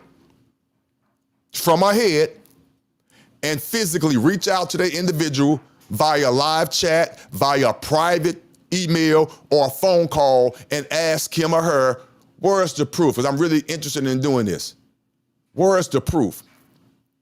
Did you ask that question? Or there's no need to ask the question if the person is being upfront out the get-go. I'm going through this process. I haven't done it yet. I'm hoping this is going to be the response. If you want to do it, this is what I did. Different. Very, very different than saying, I have a process. It costs X amount of dollars. I haven't did it yet. I haven't. Actually, let me take that part out. I'm not even saying I did it yet or not. People are assuming because I'm a good salesperson. I'm going to assume, people going to assume that I did it without me even saying it. This is what I'm doing, people, and watch how this works. This is how the world and in this field, that's how they work, period. You either look the part or you are the part. If you don't look the part or you are the part, and you don't say that you have evidence, then whatever we buy is on us. Because you told us without showing us, or you told us without telling us. When people show you who they are, believe them. I'm talking about me. Me. If I show you who I am, believe me. I'm telling you and showing you what I do. With no promises, I'm telling you, you need to put the work in. You can get paperwork from me all you want. You can do the administrative process all you want, but you got to know what you're doing, and you have to stand on your square based on you know what you put in. So when they come knocking on the door, hold on, you've been in default since such and such. You didn't respond, you acquiesced it, you didn't send anything to my notary. She got the default, I got the paper. You out of order. Matter of fact, where's my payment based on this invoice that I sent you? So you got to know what to say. You have to, instead of being frozen with what you just sent, but you're not even bringing up what you sent because you don't believe in what you sent, because you forgot and don't know what you sent. And it's just that simple. That's nobody's fault but yours. The paperwork is the paperwork. It's up to you to enforce it, knowing what you need to know to enforce it, just by questioning and challenging some things and putting the onus back on them.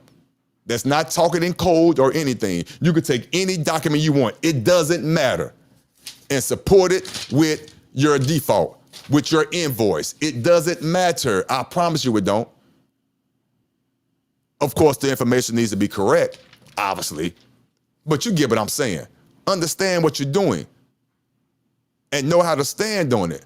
No talking in code, no nothing. Knowing what you're doing. I'm not lying to you. This stuff works. Is it going to work for the majority of the people? No, because if it was going to work for the majority of the people, it wouldn't be all these groups out here. Let's just keep it real. Let's just keep it real. I don't know, I don't care how many groups it is. The W4 sandwich group, it's so many groups out there, the leading, whatever, it's so many. You guys know what I'm talking about. It's hella groups out there, hella. Each teaching different aspects of the processes, all that. I'm going to be the first to say it. If any one of these groups were highly 100% successful, it wouldn't be all this bull going around. People mad at each other over stupid stuff, misunderstandings. Some people promising things that they know doggone well they didn't receive themselves. It's a lot of just mistrust going around, understandably so.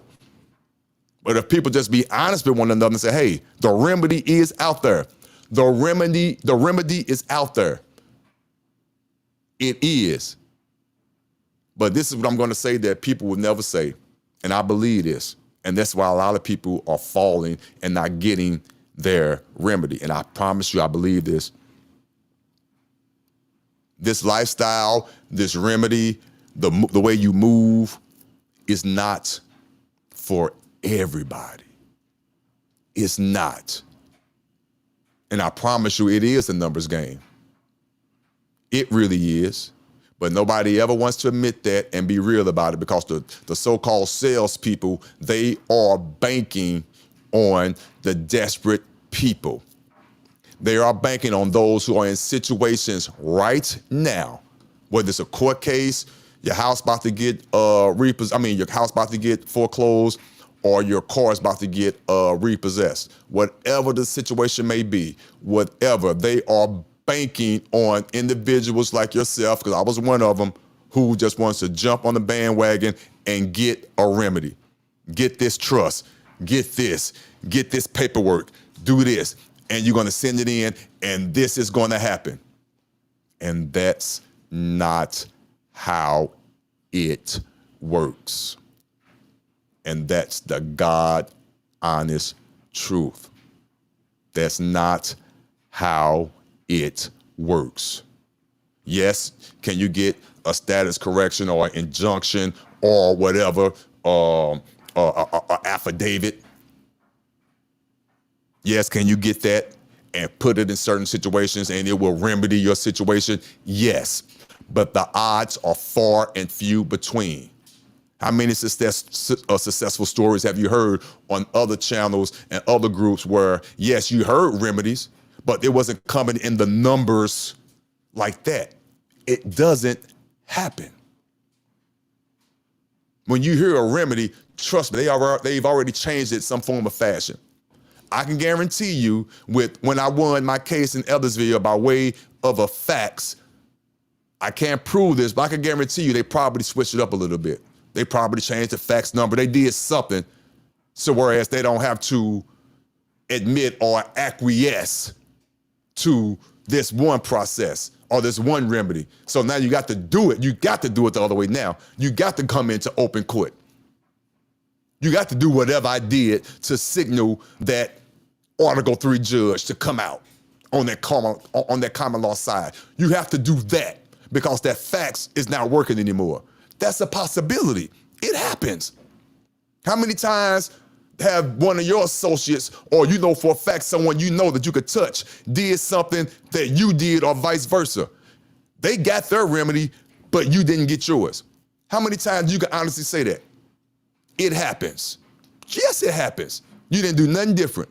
Well, for the most part, you had to do something a little different in some situations because I don't believe when people say they did exactly what you did. That's never true. But the point is, you can send it off to the same office, the same time and all that.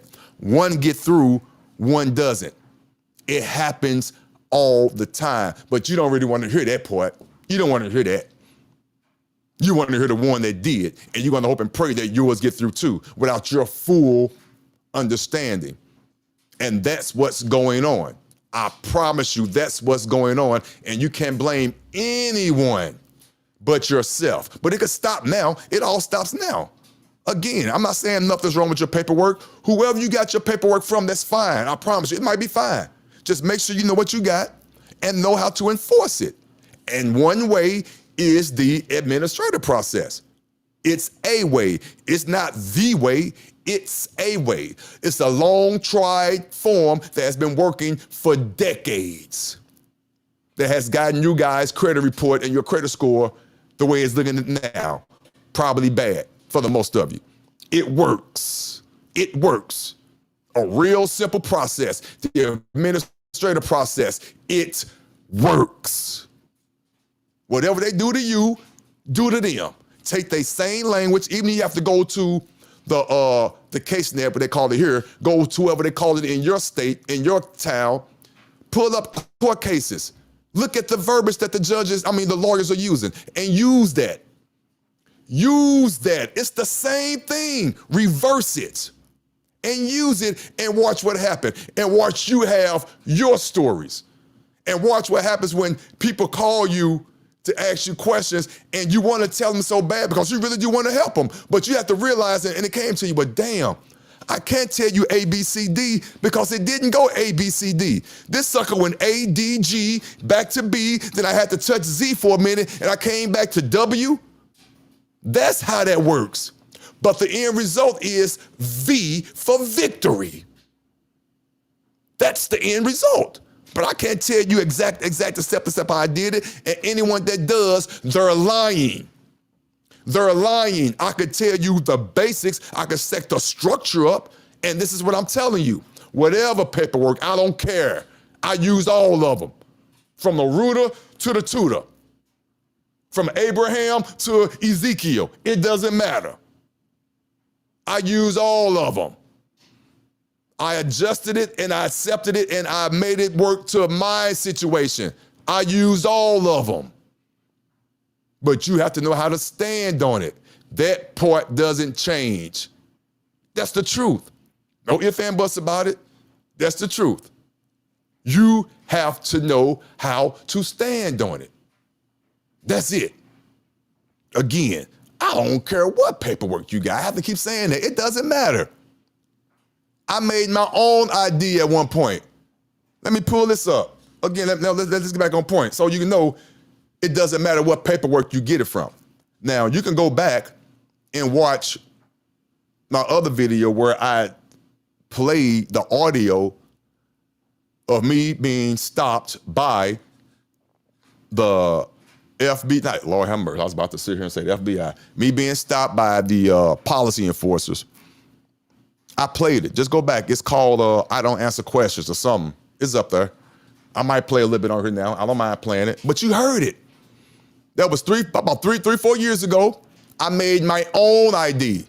My own ID. Let me tell you why I have the right to make my own ID. Here we go. Where you at? Boom. Where are you? Here we go with this boy. Oh.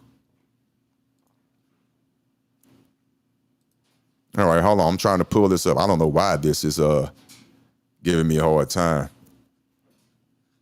Where are you? Come on now. Bear with me, you guys. Bear with me, because I have to prove this to you. All right, my computer is tripping, but just listen.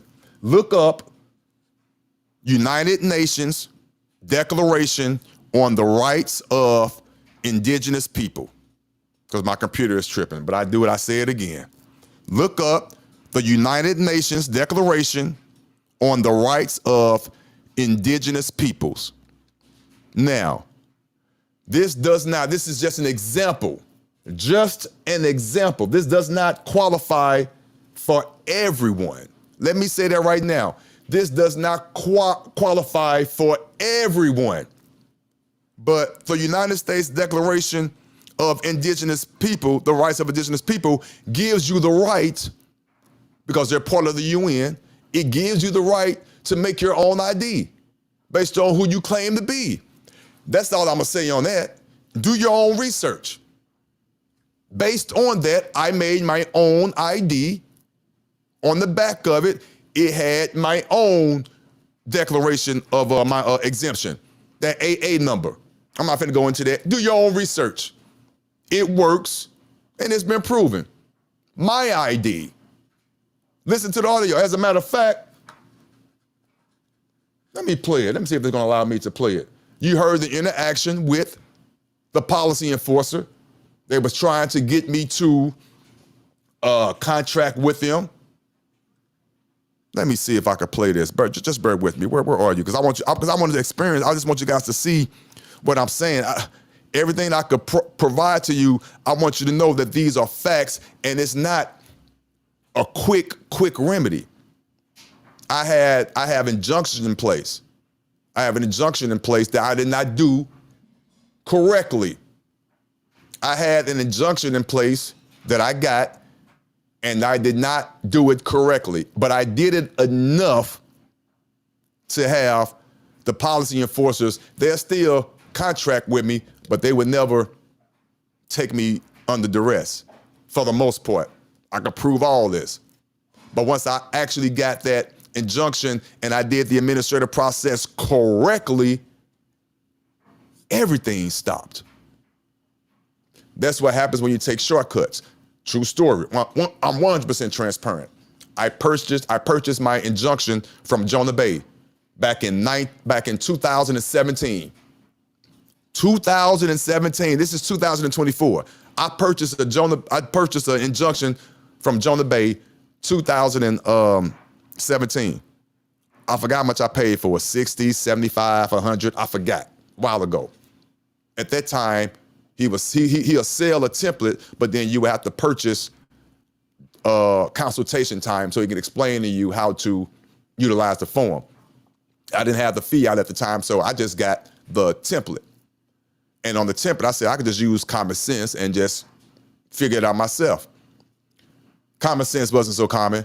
I did it myself, but the hint was, and even though I did it wrong, I'm gonna tell you exactly what I did, 100% transparency. When I got the template, first of all, it was a template from Indiana, not Missouri. So I had to go and replace all the Indiana codes with Missouri codes, which was great research. Love that. That's how you get it between the ears and overstand. So I had to put in and replace their codes with Missouri codes. It was a little tedious, but it was worth the wait. It was worth the challenge. I comprehended some things. So I did that, but on the template, it said final notice. This was back in 2017 when I didn't know what the administrative process was. No one was even talking about it. Not to my knowledge. I'm a newbie. 2017, newbie. Didn't know what the administrative process was. So the injunction at the top, final notice, I didn't pay for the consultation. I just took it for a grain of salt. I sent out that documentation because I thought and assumed that it's supposed to say final notice. Sent it off, went a whole year without being stopped by policy enforcers. When I was finally stopped, and for the record, I was still driving, not 100% standing on my square. I had my daughter's license plate on my vehicle, but my vehicle was not registered, still not to this day. I had over 9 warrants. My driver's license to this day is still revoked to this day, and no insurance on the vehicle to this day, according to the state. Don't get me wrong, I'm protected. Don't get it twisted. Don't get it twisted. But according to the state. So when I finally got stopped after a year, they pulled me over. To make a long story short, no tickets, no arrests, no nothing. She politely, with an attitude, but politely, had a Phillips screwdriver in her hand. She took the license plates off the vehicle, came to my window, spoke to me in third person, even though this was back in 2018 when I first got stopped. I remember it like it was yesterday because you don't forget your remedies. You never forget your successes. And that was back in 2018. My very first one. They just left me on the side of the road in my vehicle, no plates. They just drove off. That let me know right there that injunction works. But I was still questioning myself. Why did they pull me over in the first place? Because I read the document, I believe in it. That's a powerful document. They shouldn't have pulled me over in the first place. So I started doing research, which I should have done, I admit, a year ago. I'm admitting this. 2018. I got the injunction in 17. Got stopped for the first time after that in 18. Nothing happened. They took the place, left me there. So I realized I felt like Superman right then and there. All they did was took the place off. So now I felt emboldened. I felt powered. So I took that situation along with my studies within that year. Thank you, God. All praise is due to Allah. I took that information, and that's when I took it, and I made my own license plate, which is on there to this day. I registered it with the UCC1 because it was already in my trust, but I had my own plate on there. I just put the vehicle in my own trust. I didn't know about the other part yet until I got under my overstanding. So I went back and I added a 3. And let them know, gave them instructions that I will be riding around in my own conveyance with my own identifying number on it to identify my own conveyance vehicle. That's what I told them. I gave them notice with instructions. That's what I did. And I completed the process. I'm like, because I realized that's why I said final notice. What happened to the other 2 notices? But I sent that final one, which is my only one. It was enough to let them know he don't know enough, but he know enough to know as better leave him alone. But let's still contract with him without him knowing. We're gonna still get his money from his SKV account or his estate, but he don't know enough to lock it all the way down. And they were correct. You're hearing it from me now, and they were correct. I knew enough to do something, but not enough to lock it all the way down. So give me credit for that, but ignorance of the law is no excuse. None. And I was ignorant at that time. I knew something, but I could admit this. I could admit it. I was willing to jump off the porch, but I was still missing some things. So I put it together, locked it all the way down, completed and redid the injunction, did it all over. First letter, 30 days, opportunity to cure. Third letter, you in default. Done. Sent it off, boom, boom, boom, boom, did what I did. Then, tying it all in, I already had one municipality in default by my studies. Back in 2018, doing a whole nother process called the administrative process after I learned after my injunction situation. See, it all comes together. It all comes together. So once I learned about the importance of the administrative process, I did it on one court case. Didn't know it worked until 2-3 years later. Again, That's what I'm talking about. I did the administrative process, but I didn't know it worked until 2-3 years later down the line. Well, how you find that out, Otis? When the policy enforcers sometimes get all high and mighty, they pull me over. And one time they pulled me over.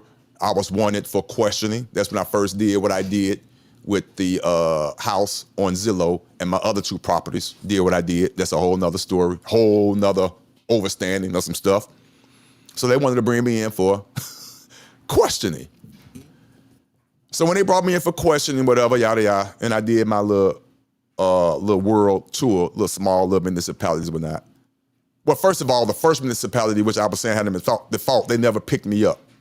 They never came up, and that's when I first questioned myself, why Blackjack not coming to get me? That's strange, but everybody else is. And then to make a long story short, not to bore you, I realized based on me doing my studying and me doing my own research, they didn't come get me because they're in default. And I did that 2-3 years ago. The police officer even told me, I ain't no shame in my game, you know I talk a lot. The police officer even told me to shut up and stop asking about Blackjack. Stop asking me about Blackjack, they're not coming. Got him! I'm like, damn. So I just start thinking and using common sense. I'm like, okay, I'll put them in default. That's why they're not showing up. When I get off my little 5 municipality world tour, 20 hours each one, let me go and just do my whole process all over, but this time put the whole court system in default. I can show you, but I can tell you. This is what this is, people. 13 pages, $57, court case on her and all that. I had to go put them all in default. And they're in default to this day. Now, I sent it to the circuit court clerk, the head macho court clerk. Didn't know what to expect. These are facts. This is my truth. This is what people don't tell you, and they out here, nobody in particular, I'm just saying, not even who you think I'm talking about, because I'm not. I'm talking about in general. If you could pull up anybody name that's gurus and they're selling information, I don't care who it is, they're not telling you the full, hard, honest facts and the truth of what's going on. Their paperwork is only as good as you know how to enforce it. They can't enforce it for you. You have to do it. And it's going to be different on each account. Each account is going to be different, and you have to know how to accept that and know what you're looking at. You have to do that. After you pay someone for a template and things like that, it comes no more with no more instructions. Period. You're on your own. Now, if you're willing to do that, that's fine, because that's what you're going to have to do to accept that and to move on. I'm being honest. And I'm backing everything up. No matter what paperwork you get, whether it's from me or whoever, you still have to know how to back it up. I'm one of the ones, because I'm pretty sure somebody else out there that does this, that's being 100% transparent. I don't care what you get from me. It ain't gonna work if you don't know what to do with it. And I can't do it for you. I cannot, and I'm not going to. So don't ask, just know what you got in your hand. If you decide to make a donation to what you're getting, you have to know what you're looking at. Now, what I will do that the average person don't do, you will know exactly what you have in your possession. Exactly what you have in your possession and how to use it. It's up to you if you use it. You have to know how to use it. There is no way in 2024 that if you believe you could pay for a process and a service and it's gonna work and get you out your situation, on a 1, 2, 3 or ABC situation, you're wrong. And you're being naive. And you're gonna lose your house. You're gonna lose your car. You're gonna lose whatever you think you're trying to save because you're looking for a miracle and it doesn't happen. It's not going to happen. You're going to lose something before you gain something, and that's the fact. Who else is telling you that truth? Who else is going to tell you that truth? You're going to lose something for the most part. I hope you don't. I hope you don't, but for the most part, you're going to lose something. This stuff take weeks, months. Who else is telling you that? This the truth.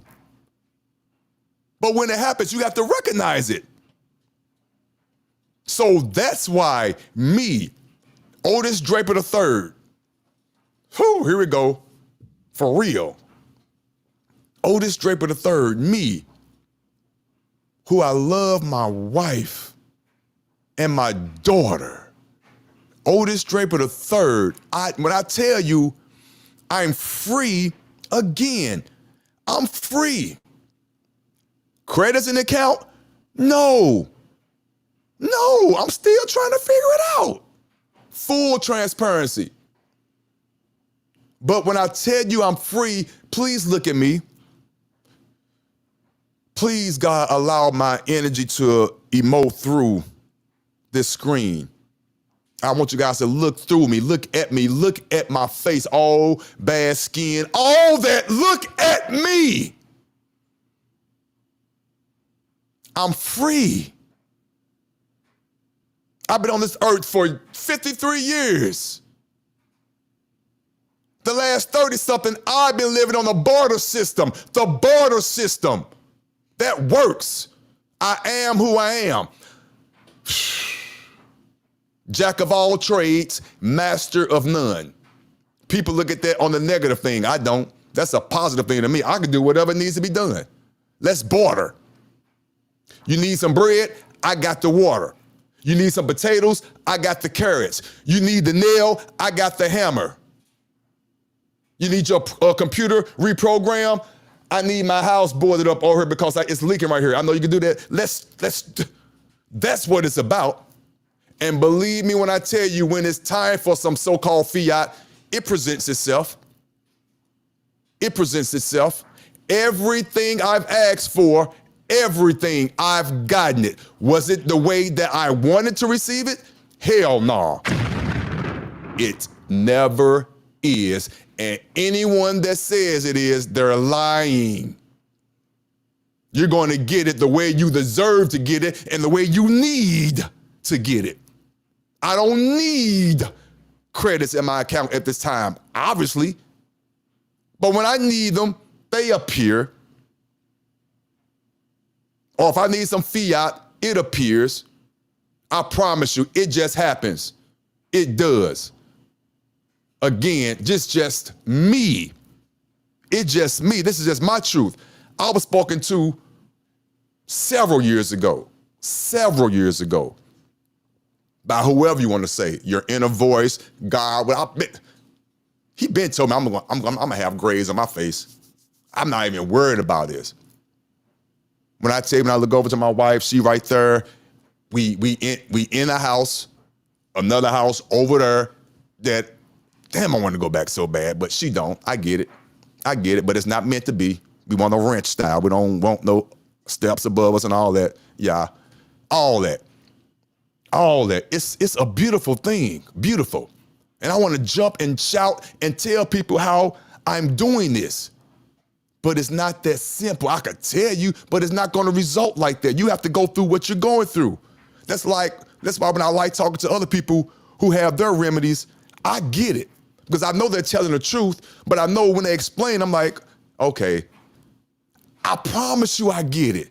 I don't expect to experience the same remedy that he or she got once they told me their story, because I've witnessed it. I saw how it could go.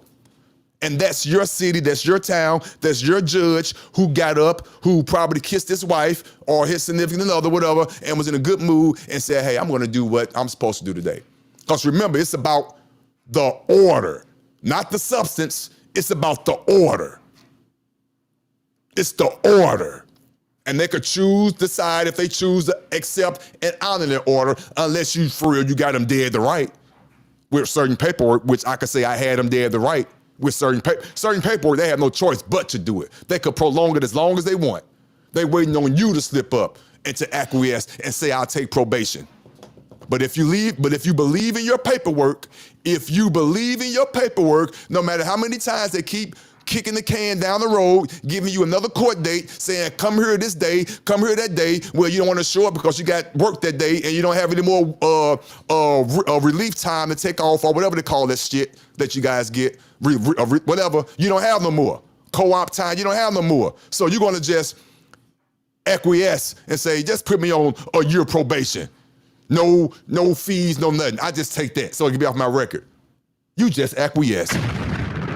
And you just destroyed your remedy. They can't put their remedy in black and white because you just consulted and admitted that you are a U.S. citizen and you did all that. You just let all that good stuff you did go by the wayside. It's gone. You didn't have the patience. You didn't see your remedy when you saw it. I did it before, more than twice. So that's why I'm coming so hard. It happens. It happens. Nobody fault but mine. Nobody fault but mine. Only I have to realize my remedy. And I need to know how to overcome that obstacle when it presents itself. I do, nobody else. So when I overcome that, I know what to do next time. And trust me, it's going to be a next time, and it's not going to be handled the same way. So how can I explain this, bottle this up in a package and sell it for $750, or sell it for $500, or sell it for $350, or sell it for whatever? How can I do that? Explain that to me. How can I sell my experiences, my thought processes, all that? How can I put that into a package and sell it to a person who truly understands and know that what I'm buying from Otis Draper III, AKA Otis Draper Bay, what I'm buying from this man, what I'm donating to this man, his time and energy, that might not work for me exactly, but here's the foundation. Here's the paperwork. Here's what he did. This is how he stood on it. It's not going to happen like me for that, but I know I'm going to have to stand on something. I know I am. He's preparing me to stand on something. Don't know what, but you got to stand on it. You have to do that. That's why I don't have any fiat in my account, because I'm truthful with you. You can buy whatever you want from me. That don't mean it's going to work. You got to stand on that. And I don't do refunds, so because a man is worthy of his hire. So guess what? I'd rather just stick by the barter system, help those I can help, and don't worry about it. Because when I really think about it, I stood on my own square. Yeah, I paid the fiat and I got the information for whatever barter system, or whether I paid the fiat or whatever. I got it, but it was me who had to go in front of them judges. It was me who had to go into the bank. It was me who had to send off my correspondences to the entities. It was me who had to put individuals in default. It was me who had to answer all those phone calls and not to be afraid of when your phone ring, and let them know to put me on their list of do not detain, and to put me on their list of you calling me and you're breaking the CFR codes and all that, and you have a true claim on your name, and why you calling me, yada yada, you breaching my trust. I had to go through all that. Me. So how can I put that all in an email or a text after you give me some fiat? That's impossible. That's why I don't have fiat in my account and trying to get it from people, because this is a lifestyle. How dare I take some money from somebody, and I know for a fact I'm putting the gas in my tank, I'm doing what I'm doing, but my phone's gonna ring. This person gonna ask me, well, I went to the court and they did this, and they're expecting an answer. Unrealistic on their part, selfish on their part, not doing the due diligence on their part, but it doesn't negate the fact that they're calling me and I feel obligated, that old word, because they gave me some currency, some fiat, that I got to answer all their trivial questions, because they're panicking, they're nervous, they're about to lose their house, they're about to lose their car. I promise you, I've been in that situation. I promise you, I try to call those same people that I got the templates from and whatnot, and they didn't answer my phone call. I promise you, I've been there. It was the quiet before the storm. Here we go. It was the quiet before the storm. Nobody was there but me. Nobody. So I had to have great recall. If you believe in what this stuff is saying, you should be able to recall it if you studied it. And stand on your square in front of that judge for the first time and get your head busted to the white meat with everybody looking at you. The prisoners in the orange jumpsuits with the handcuffs shackled from their wrist down to their ankles. About 20 of them staring at me, talking to the judge. Not an attitude, but with assertion. I knew half the shit I was talking about, but I stood up there.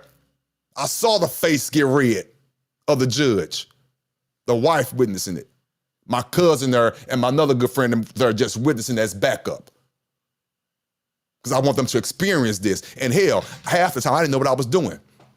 But you got to know and understand, I believe this. If you believe in what you're saying, you got to go in front. You got to go in front and be accountable. Forget crossing the board, I did all that. Read out my spiel, all that. I even read stuff in the arraignment that wasn't even necessary. I was supposed to held that. And so I was doing stuff I didn't know what I was doing. But no one could take that away from me. Those are my experiences. So who's ever is lucky enough to call me on the phone, because I do talk to people occasionally. And you do catch me with diarrhea of the mouth, those that have witnessed it. Put a one in the check if you talk to me before. It ain't a lot of people on here, but if you catch me on the phone, I talk a lot. You're gonna get more than you ask for. But I very seldom try to talk because listen, you have to go through this. No promises, no nothing. But know that when you talk to me, you're gonna get the honest truth. You're going to get what I've been through, and I'm going to tell you what not to do because it didn't work for me, and I'm going to tell you what worked for me, so stick to this, but make sure you do what you're supposed to do. I've always said that. Always. Always. It's not going to be the same remedy. It is not. Just because I got my 2 dismissals, that doesn't mean you're going to get yours the same way. I promise you, it doesn't mean that you're going to get something, but you got to recognize that I can't tell you what that is. I don't know what all remedies look like. Yes, I admit it. I feel so good. I cannot tell you what all remedies look like. I can tell you what mine look like. All praise is due to Allah. I can tell you what mine look like.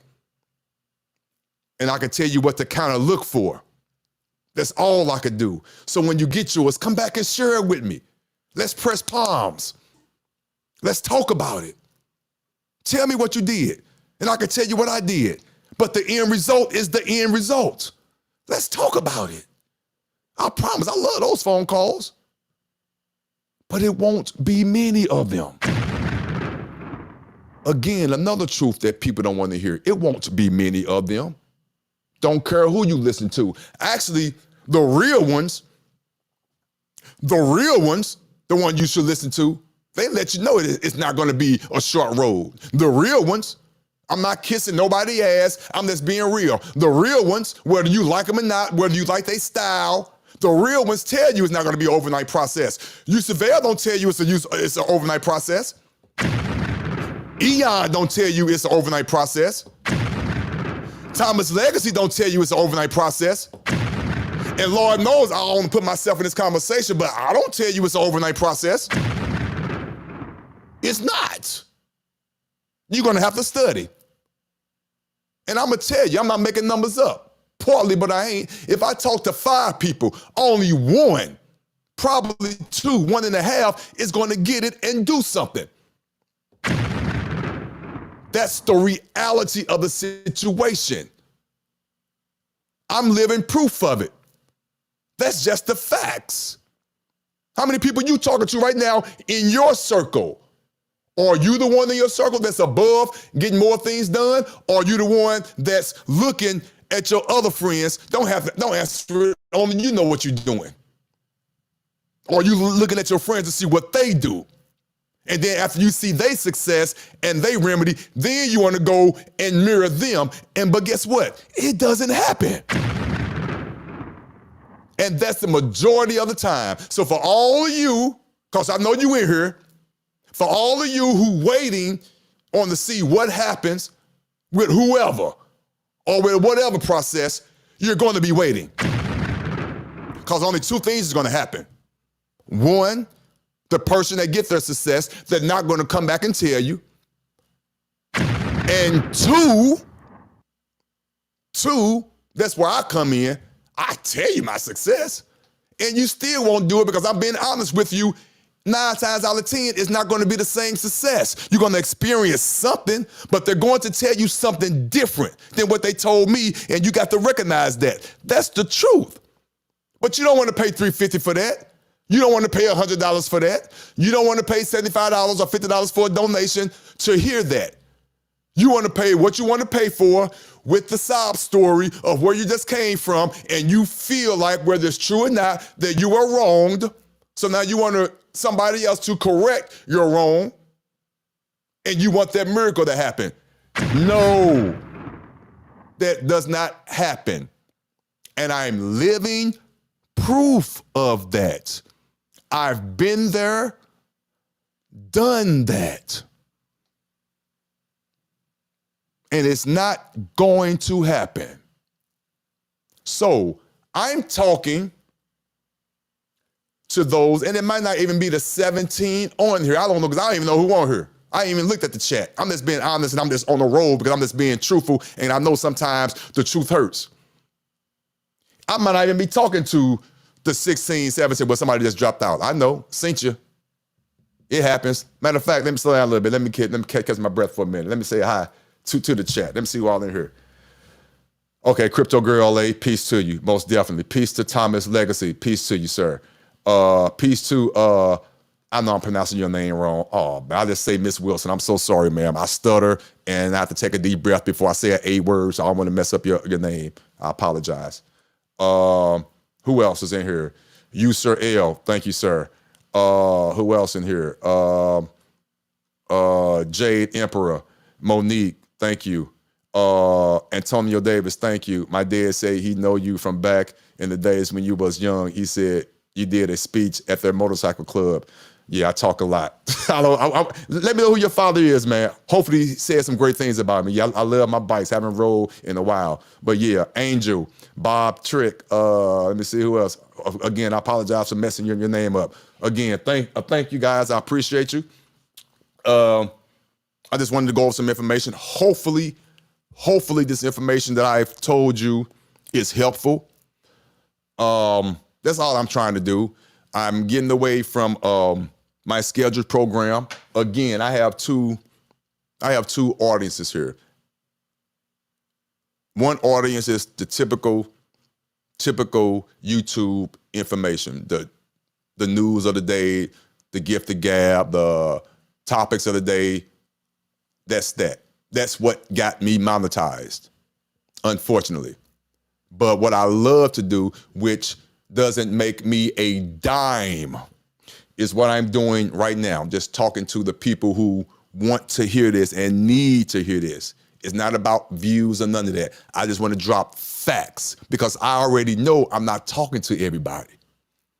I already know that. I'm only talking to a few. And again, I'm hoping you guys are listening to me now, but the few that heard this is for you to move on as people continue to fall out. Beautiful, because I know I'm not even talking to you. It's not about the fame, none of that. None of that.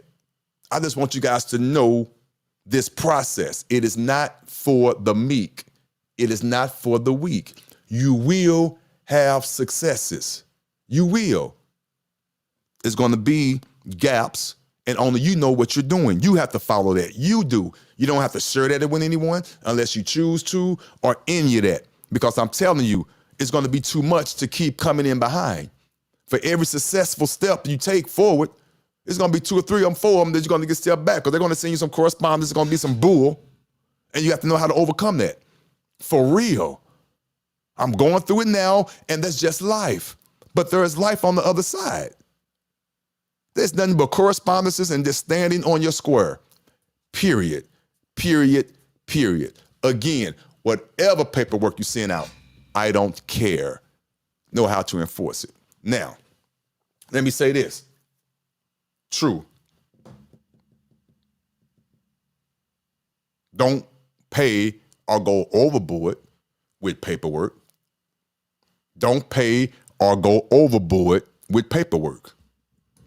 9 times out of 10, you already have the paperwork you already need sitting in your hard drive or on your file on your computer. You probably already have it. You just continue to collect files or pay for files because they make it sound good. But then when you see that file and you get it and you look at it, you realize you already had it in your template, in your folder already, or you realize how simplistic it is and you realize you didn't need it in the first place. 9 times out of 10, that's what happens. So it doesn't matter as much of the paperwork. 9 times out of 10, you already have it. Now let's talk about those that don't have the paperwork. Again, get it from whoever you want to get it from. Do your own due diligence. I could care less. A man is worthy of his or her hire. I stand on that. I'm a businessman. A man is worthy of his or her hire, for real. A man shows themselves approved, period. If that person show themselves approved with the information and you feel this worthy, pay him or her. I have no issue with that. But get what you pay for and know what you're getting. That's it. Those are the questions that I have. It's up to you. I don't care. So, and let me say this without, for lack of a better phrase, because I want clarity on everything that I'm saying. I just want full clarity. Let's get this understood. Let's get this understood. My definition, and I'm not talking about anyone in particular.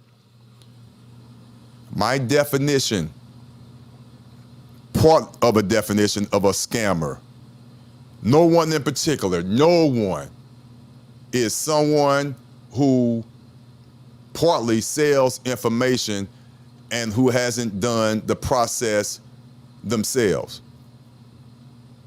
That's it. That's part of it. That's it. Not saying that the process isn't true, but I'm questioning it if the individual hasn't done the process themselves. That's a valid question. No names, no nothing. It doesn't matter. It goes for myself. If I'm telling you about my 508, for example, my 508c1a trust, if I'm telling you about that and I haven't shown you proof of how you operate with it and how to move through it and things like that, and people still choose to buy it, that's all on them. That's all on them. That's all I'm saying. But if someone is selling you something, I don't care who it is, and they don't have the proof or that they did it themselves, then to me, that's a question mark. That's all I'm saying. Not saying nothing bad about nobody. That's me telling you about if I'm selling an injunction, for example. I'm selling an injunction. And I know for a fact I'm living through my injunction. I could tell you that I filed it on the county record. I could show you the dates and all that. And I heard and I've proven that I have a recording of the police officers, 2 of them, pulling me over. You heard the police officer saying, what is this, a Pokemon card? That's the card, my ID that I made myself based on the indigenous rights people constitution, all that. And along with all the other proof that I've shown in black and white. That's all I'm saying. And also with all that being said, then you know it's still no guarantees, because at the end of the day, a judge, another human being, accepted that, and they decided to say, okay, let's stop playing with him or her. Let's honor this. They decided that. I don't know what that judge is going to do in your city or state. I know what they should do, and they will do that once you push them up against the wall far enough. Now, when you push them up against the wall the first time, of course they're going to bounce back and try to fight their way out of it. That's what they're supposed to do. That's what you're supposed to do. But if you get pushed back into the corner, and you don't try to get yourself out of it, they won. You acquiesce, you want to settle for probation or whatever, or you want to settle for the price, that's all on you. But if you go all the way through with it, you will see your victory and you have your story, you have your explanation, you can tell them exactly what happened. You did this, you did that, they came back with that, then you did that. You thought you was gonna lose because you sent them this and they act like they didn't see it, but that day when you showed up to court and you didn't have nothing in your hand and they had that piece of paper saying that the case is dismissed, that's my proof. Boom, there it is. I broke it down to you from A to Z. What they did, what they rebutted back, what you did, yeah, it's right there. Now, if you follow all them steps, I can guarantee you, I'm telling you that right now, it's not going to happen the way it happened for me. You will still get your remedy, but it's not going to happen like that. And that's what you have to recognize. And you have to recognize that when they giving you a remedy and you almost messing up, you got to know how to go back and correct it real quick. Only experience comes with that. And that's what true teachers and true individuals who are going through things tell you. They are upfront with you. I'm not going to take your donations or anything like that and say, this is for a fact it's going to happen, because I will be lying to you. And to me, you're proving that you're desperate because you sat there and you accepted that lie. Because you should have common sense and know that just the reality of the situation with all these different human beings on this earth and all the doggone possibilities of things going wrong, or just having somebody waking up with the wrong attitude one day. We've all experienced this. We all have. But at the end of the day, when it all boils down, if your paperwork is in order, whether it's your default process, whether it's whatever you did in the first prior to that, whatever it is, status correction, whatever, if it's in order, you're going to be fine. You just need to know how to follow through with it. That's it. How do you follow through with it? I already gave you the number one main explanation and directions on how to do it. And that's the administrative process done by a notary, period. Just that simple. It's up to you to do your own research and process on how to actually send out the 3 letters to get them in default and things like that. Trust me, the information is out there. What I just given you is way more than enough. Way more than enough with proof and evidence. You've already seen my previous court cases where the administrative process is in effect. I need to finish up with that. I'm working on that as soon as I get off this live here. There's other things that I've been doing and others. It's always ongoing, but you have to recognize and know what's going on. No one can see that for you. That's all I'm saying. That's the reality, and that's the truth, period. Now, let me say this. And it's for real, and I shouldn't say it, but the truth is the truth. It is. The truth is the truth. The truth is the truth. What was addressed this morning on the other platform, I would just say this. I never questioned none of that stuff that was being said, all the ones in the chat and all. I didn't question none of that. Now let's play my game. Not tit for tat, all facts. And that's just questions. Ain't no back and forth. For real. All I'm saying is this. Whatever process someone is doing, whatever it is, I don't care. I just suggest, no shade, no nothing, that you just do it yourself first. That's all I'm saying. The reason that people tend to question things if it's a scam or not is when someone is selling something and they haven't done the process themselves and they're asking for fiat for that. That was my question. That's all I was questioning. One of the things I was questioning about the facts of that. That's it. And how things are coming about. That's all I was questioning. Anyone with common sense would ask that question. That's it. Anyone who attends anyone, quote unquote, seminar, anyone, no shade, because I attended the seminar. It would have been held more professional and more informative. That's all I'm saying. Not dragging nobody's character down. And anyone that attended seminars knows what I'm talking about. Just pure facts. I'm not talking bad about nobody. If I go to a seminar or webinar or class, however you want to entitle it, not all teachers are the same. Everybody have their own teaching styles. I get that. But after the class, I have the right to have a fair assessment on what's going on with the class. That's fair. That's it. That's all I was asking.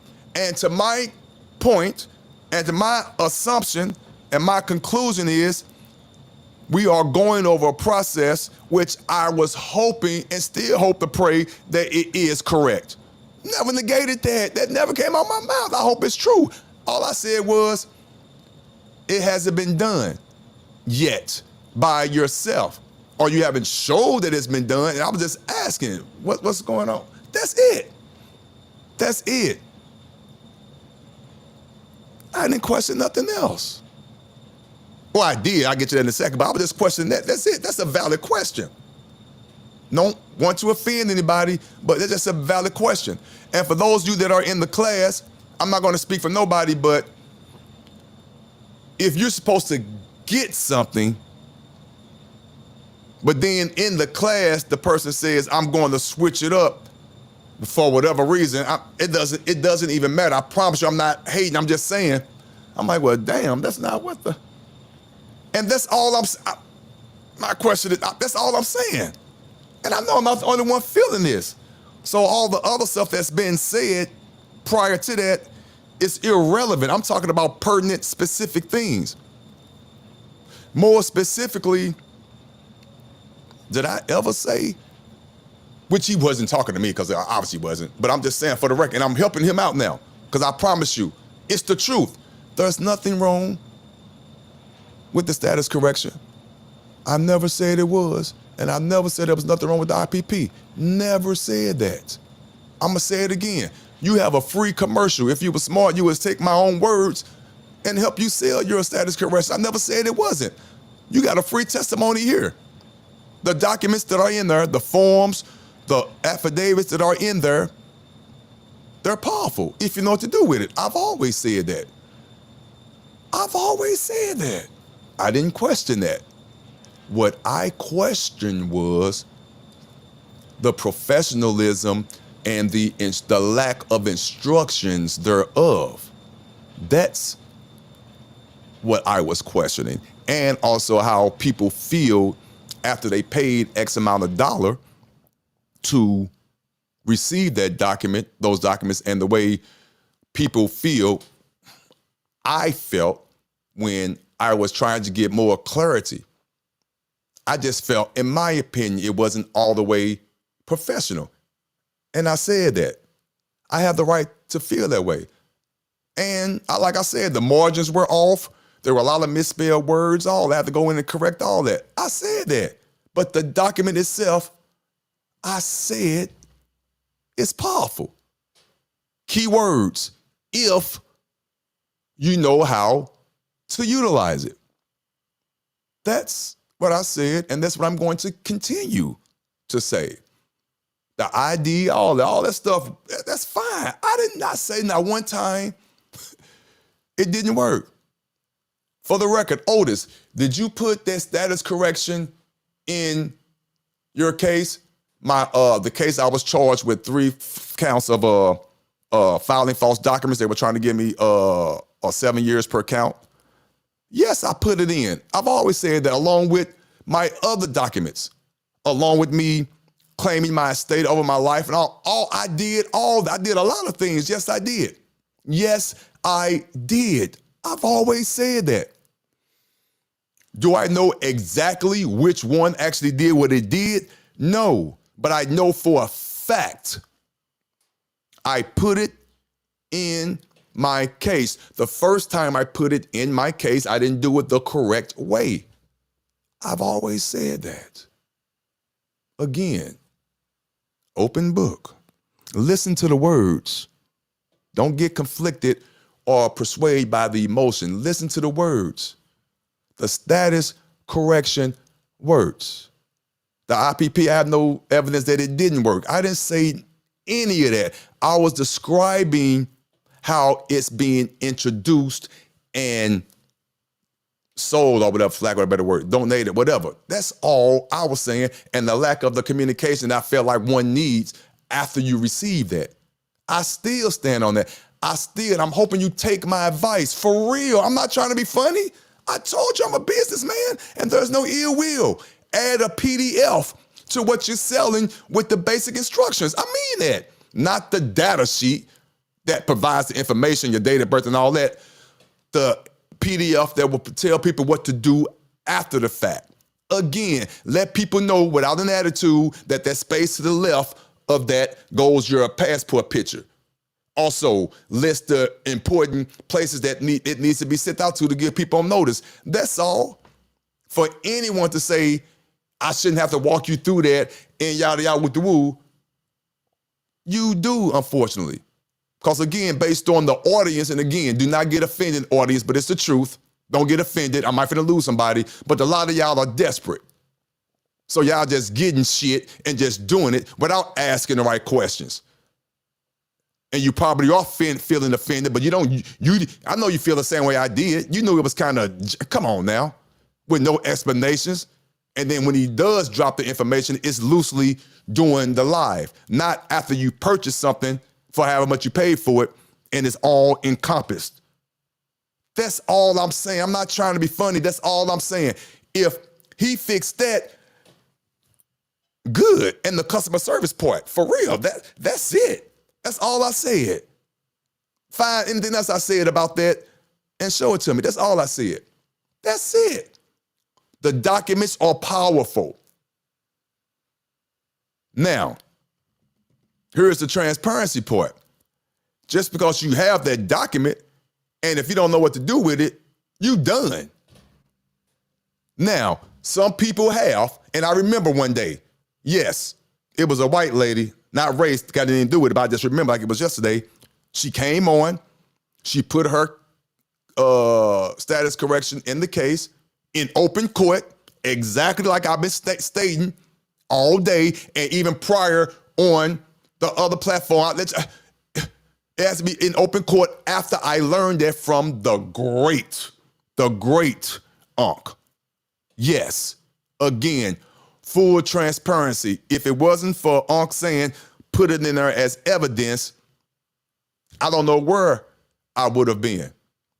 But I'm telling you the truth, I never negated that. I was doing stuff, I was putting it in the case, but not as evidence, like a lot of us was doing. And for the record, some of us who did put it in the case, not as evidence, but just put it in the case, some of you guys had success. You at least, hopefully you're not lying. So that just goes to show you right there. What I'm telling you is the truth. Some cases, you could just put it in without putting it in the case as evidence. Just put it in and it works. Some cases. But the majority, hear me people, the majority of all cases, it has to be put in the case as evidence. That is a fact. That is a fact. If you put it in your case and it wasn't as evidence and you got it to work, then great. Because I got my first one done, but it wasn't with the status correction. It was with some other stuff I did. And I faxed it over to him. And my case was dropped. I showed it to you. No status correction, no nothing. The second one got dropped based on me doing a lot more other things. Was the status correction included in that? Yes, but I can't say for the record that that was inclusively and only done by that. No, I had a true claim over my estate. I put in some other forms, some other things that I can stand on. Some other forms. I ain't finna go there. But I can stand. I know exactly what I did. But to say that that particular form specifically did that, no. But for the record, some can come forward. I forgot her name. She could come forward. She said she put it in her court case in open court. The judge was probably playing mind games with her. He was having a conversation with the prosecuting attorney. They thought she didn't know what she was doing. Then at the last minute, after they got through talking, being all friendly, she said, I want to put this status correction in the case. She did it in open court. Judge right there, opposing attorney. That's what open court mean. And they act like they didn't want to do it, but they did. That's what I'm talking about. The proof is in the pudding. It works if you do it in open court. Every now and again, it will work if you put it in the case, just put it in the case. But as evidence, it really has to do that. Every now and again, it might work. I'm living proof. Now, for the record, you don't have to put nothing in the chat. You don't have to do none of that. None of that. But just ask yourself, did I ever say that it didn't work? And also ask yourself this.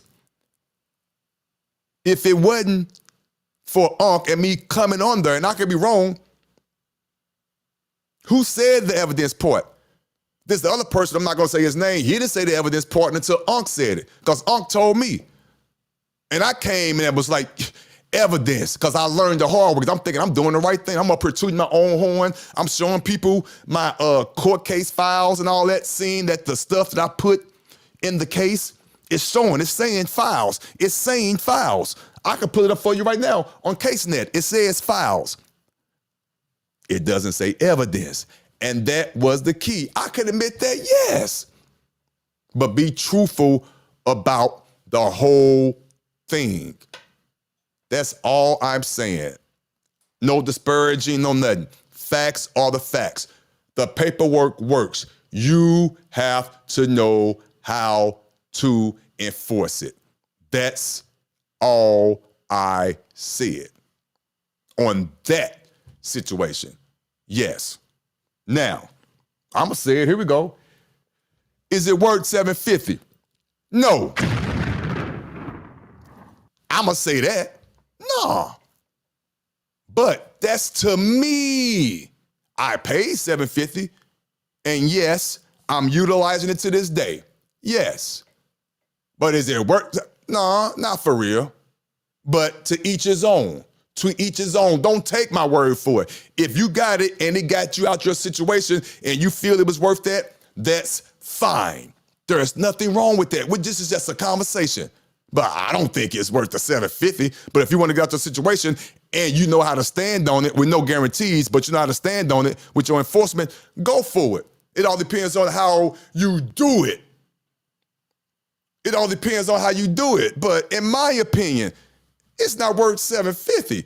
I paid $750, and I'm saying it's worth it for the fact that I'm glad I learned what I learned, and I broke it down, and I read it, and I looked at it, and I'm going to say this, just to me, because he said he was going to turn it off anyway, which is fine. If he has the power to turn off the collateral number, which he turned mine off, okay.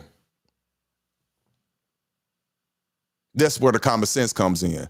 Again, I have no idea or no recollection, no nothing, and it could be very well true. I'm not even debating that. I promise you I'm not, because that's out of my expertise. I'm letting you know right now, out of my own words, out of my own mouth, I have no idea of how this collateral number is being enforced, or is it if it's in a database, and if he could call. That could be very well true. I promise you, I don't know. But he said he's going to turn mine off. Fine. But I'm here to tell you, with common sense, and my overstanding, he could turn the so-called collateral number off. That's fine. It could be totally obsolete. But hear what I'm about to say, people. The words that are on and that are in that status correction, without the collateral number, it's still a status correction based on just the words and how you could stand on it. And you read every word and understand what you're reading, knowing that you are an alien to the United States, not the United States of America, but an alien to the United States, knowing exactly what you are reading and comprehending what you are reading. You can have your own damn collateral number, if you even want one. Because if anything, you're saving taxes, sales tax. Who the hell cares about 10% when I'm getting that anyway as a veteran for fighting my country, fighting and serving this country, and also too, the AA1 letter on the back of my card, which I know what it means because I know who I am. I'm getting that done already. Those are facts. Yes. Does his work? YES. I'm the best commercial for it. Yes, it works. The ID works, all that. But mine works too. You heard the proof. And I'm going to say it. Do your own due diligence. Do your own. Don't take mine. This is my own due diligence. And I'm standing on it because I'm still here, period. I can stand on it. I don't give a damn about the collateral number. It's the words. It's the words and the overstanding of the words. I am who I am, minus all the numbers and the 10% at the register. I am who I am. So therefore, if I am who I am, use this number that I got based on my overstanding, and it works. Been working. I am who I am. And even without the letter, the collateral number, those words are those words, and you put your enforcement behind it, by way of the administrative process, by way of your own judge, AKA the notary, you good. And I stand on that. Stand on it. Can you? A lot of people got status corrections. A lot of people. Not giving no publicity to nobody. Every guru have a status correction. Some of it 1 or 2 pages. Some is 27 like this one. It's good though, I'm not gonna lie, it's good. You could take portions out of it, only seeing in this part. It got the notice of utility. Oh, I'm not gonna lie, yeah. I'm no hater, I'm a true realist. I'm real, no animosity in my bone. Yes, I'm hoping y'all are getting it. If you wanna pay that $750, that's all on you. It works. Know how to enforce it. I just explained to you how. No hate. I'm just being real, so you can know I'm being honest and forthright.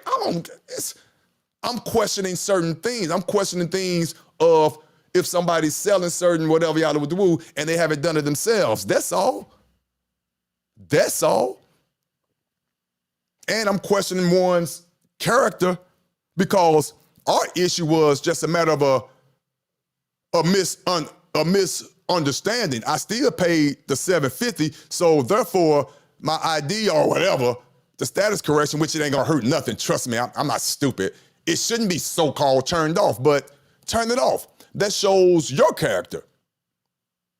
And again, these are your own words. You doing all this. I hate to bring this up again, but I'm just letting you know, people, y'all need to just use common sense and be real. Yes, the documents are powerful. I read it word from word. And yes, I was on this platform saying how powerful it is. Yes, I don't negate that. I'm standing now. You never heard me say it wasn't. It was the process behind it, the administration of it, the selling of it, the getting the information behind it, making one feel welcome and like they were appreciative of the process. Yes, that's all I'm saying. People need clarity and not feel like they're getting on someone's nerves after they pay for a service. That's it. That's what I was discussing. And also, again, challenging the fact that quote unquote special deposit was accurate.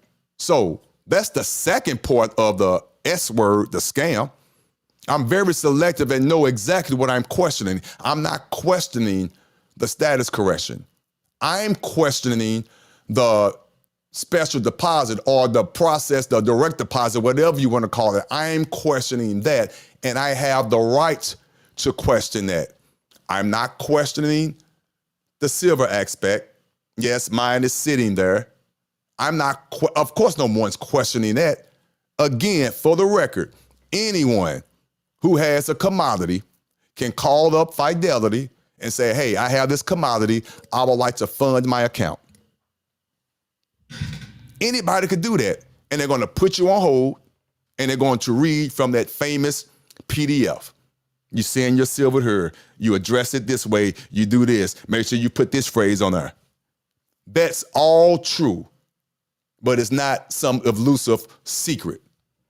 If you have any commodity, just call up and ask them. Now, do you need to know how to talk to them about the private placement program? Of course you do. All that is true as well. Like anything else. Like anything else. I was just questioning how that was going all about. And someone else made it personal. It was always business. I was waiting on the next step prior to all this mess going on. I was. The scamming part came up. The scamming part, so let's be very clear. People are so crazy. The scamming part that I questioned, and he still hasn't shown receipts, and I'm leaving it alone. I'm questioning the deposit that he said it was a special deposit. He showed everything else, including his YouTube payment, which no one questioned that. Who in the hell questioned his YouTube payment? I made a valid question about what deposit did you make that you said was direct deposit? That's a valid question. And for those of you who don't believe that that's a valid question, I'm going to say it now and probably offend you, and you finna log off and unsubscribe to me. You an idiot. You're a fucking idiot. That's a valid question. I'm not going to go over it again. Just go watch the previous video. That's a valid question. I'm not being an ass. I'm not being messy or nothing. I'm asking a valid question. Has nothing to do with me. I'm asking a valid question. If you've been following whoever, I don't care. If you've been following whoever, and then all of a sudden they wake up to a special deposit with no proof, no letter, didn't even read the letter, didn't even show how the direct deposit was made. You just said it was direct deposit, but didn't show anything. I'm not saying showing no account number, no none of that. Just show the date it was deposited. It'll tell you it was from who it was. Anybody that has a checking account, you can look at your statement and cover all that up. It tells you where the deposit came from. I just asked a valid question. Don't negate that. I asked a valid question, which still has yet to be answered. I'm not questioning nothing else. All that just standing back, being quiet to see. I just asked a valid question.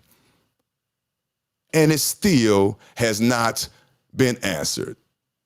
Everything else was answered, but not that.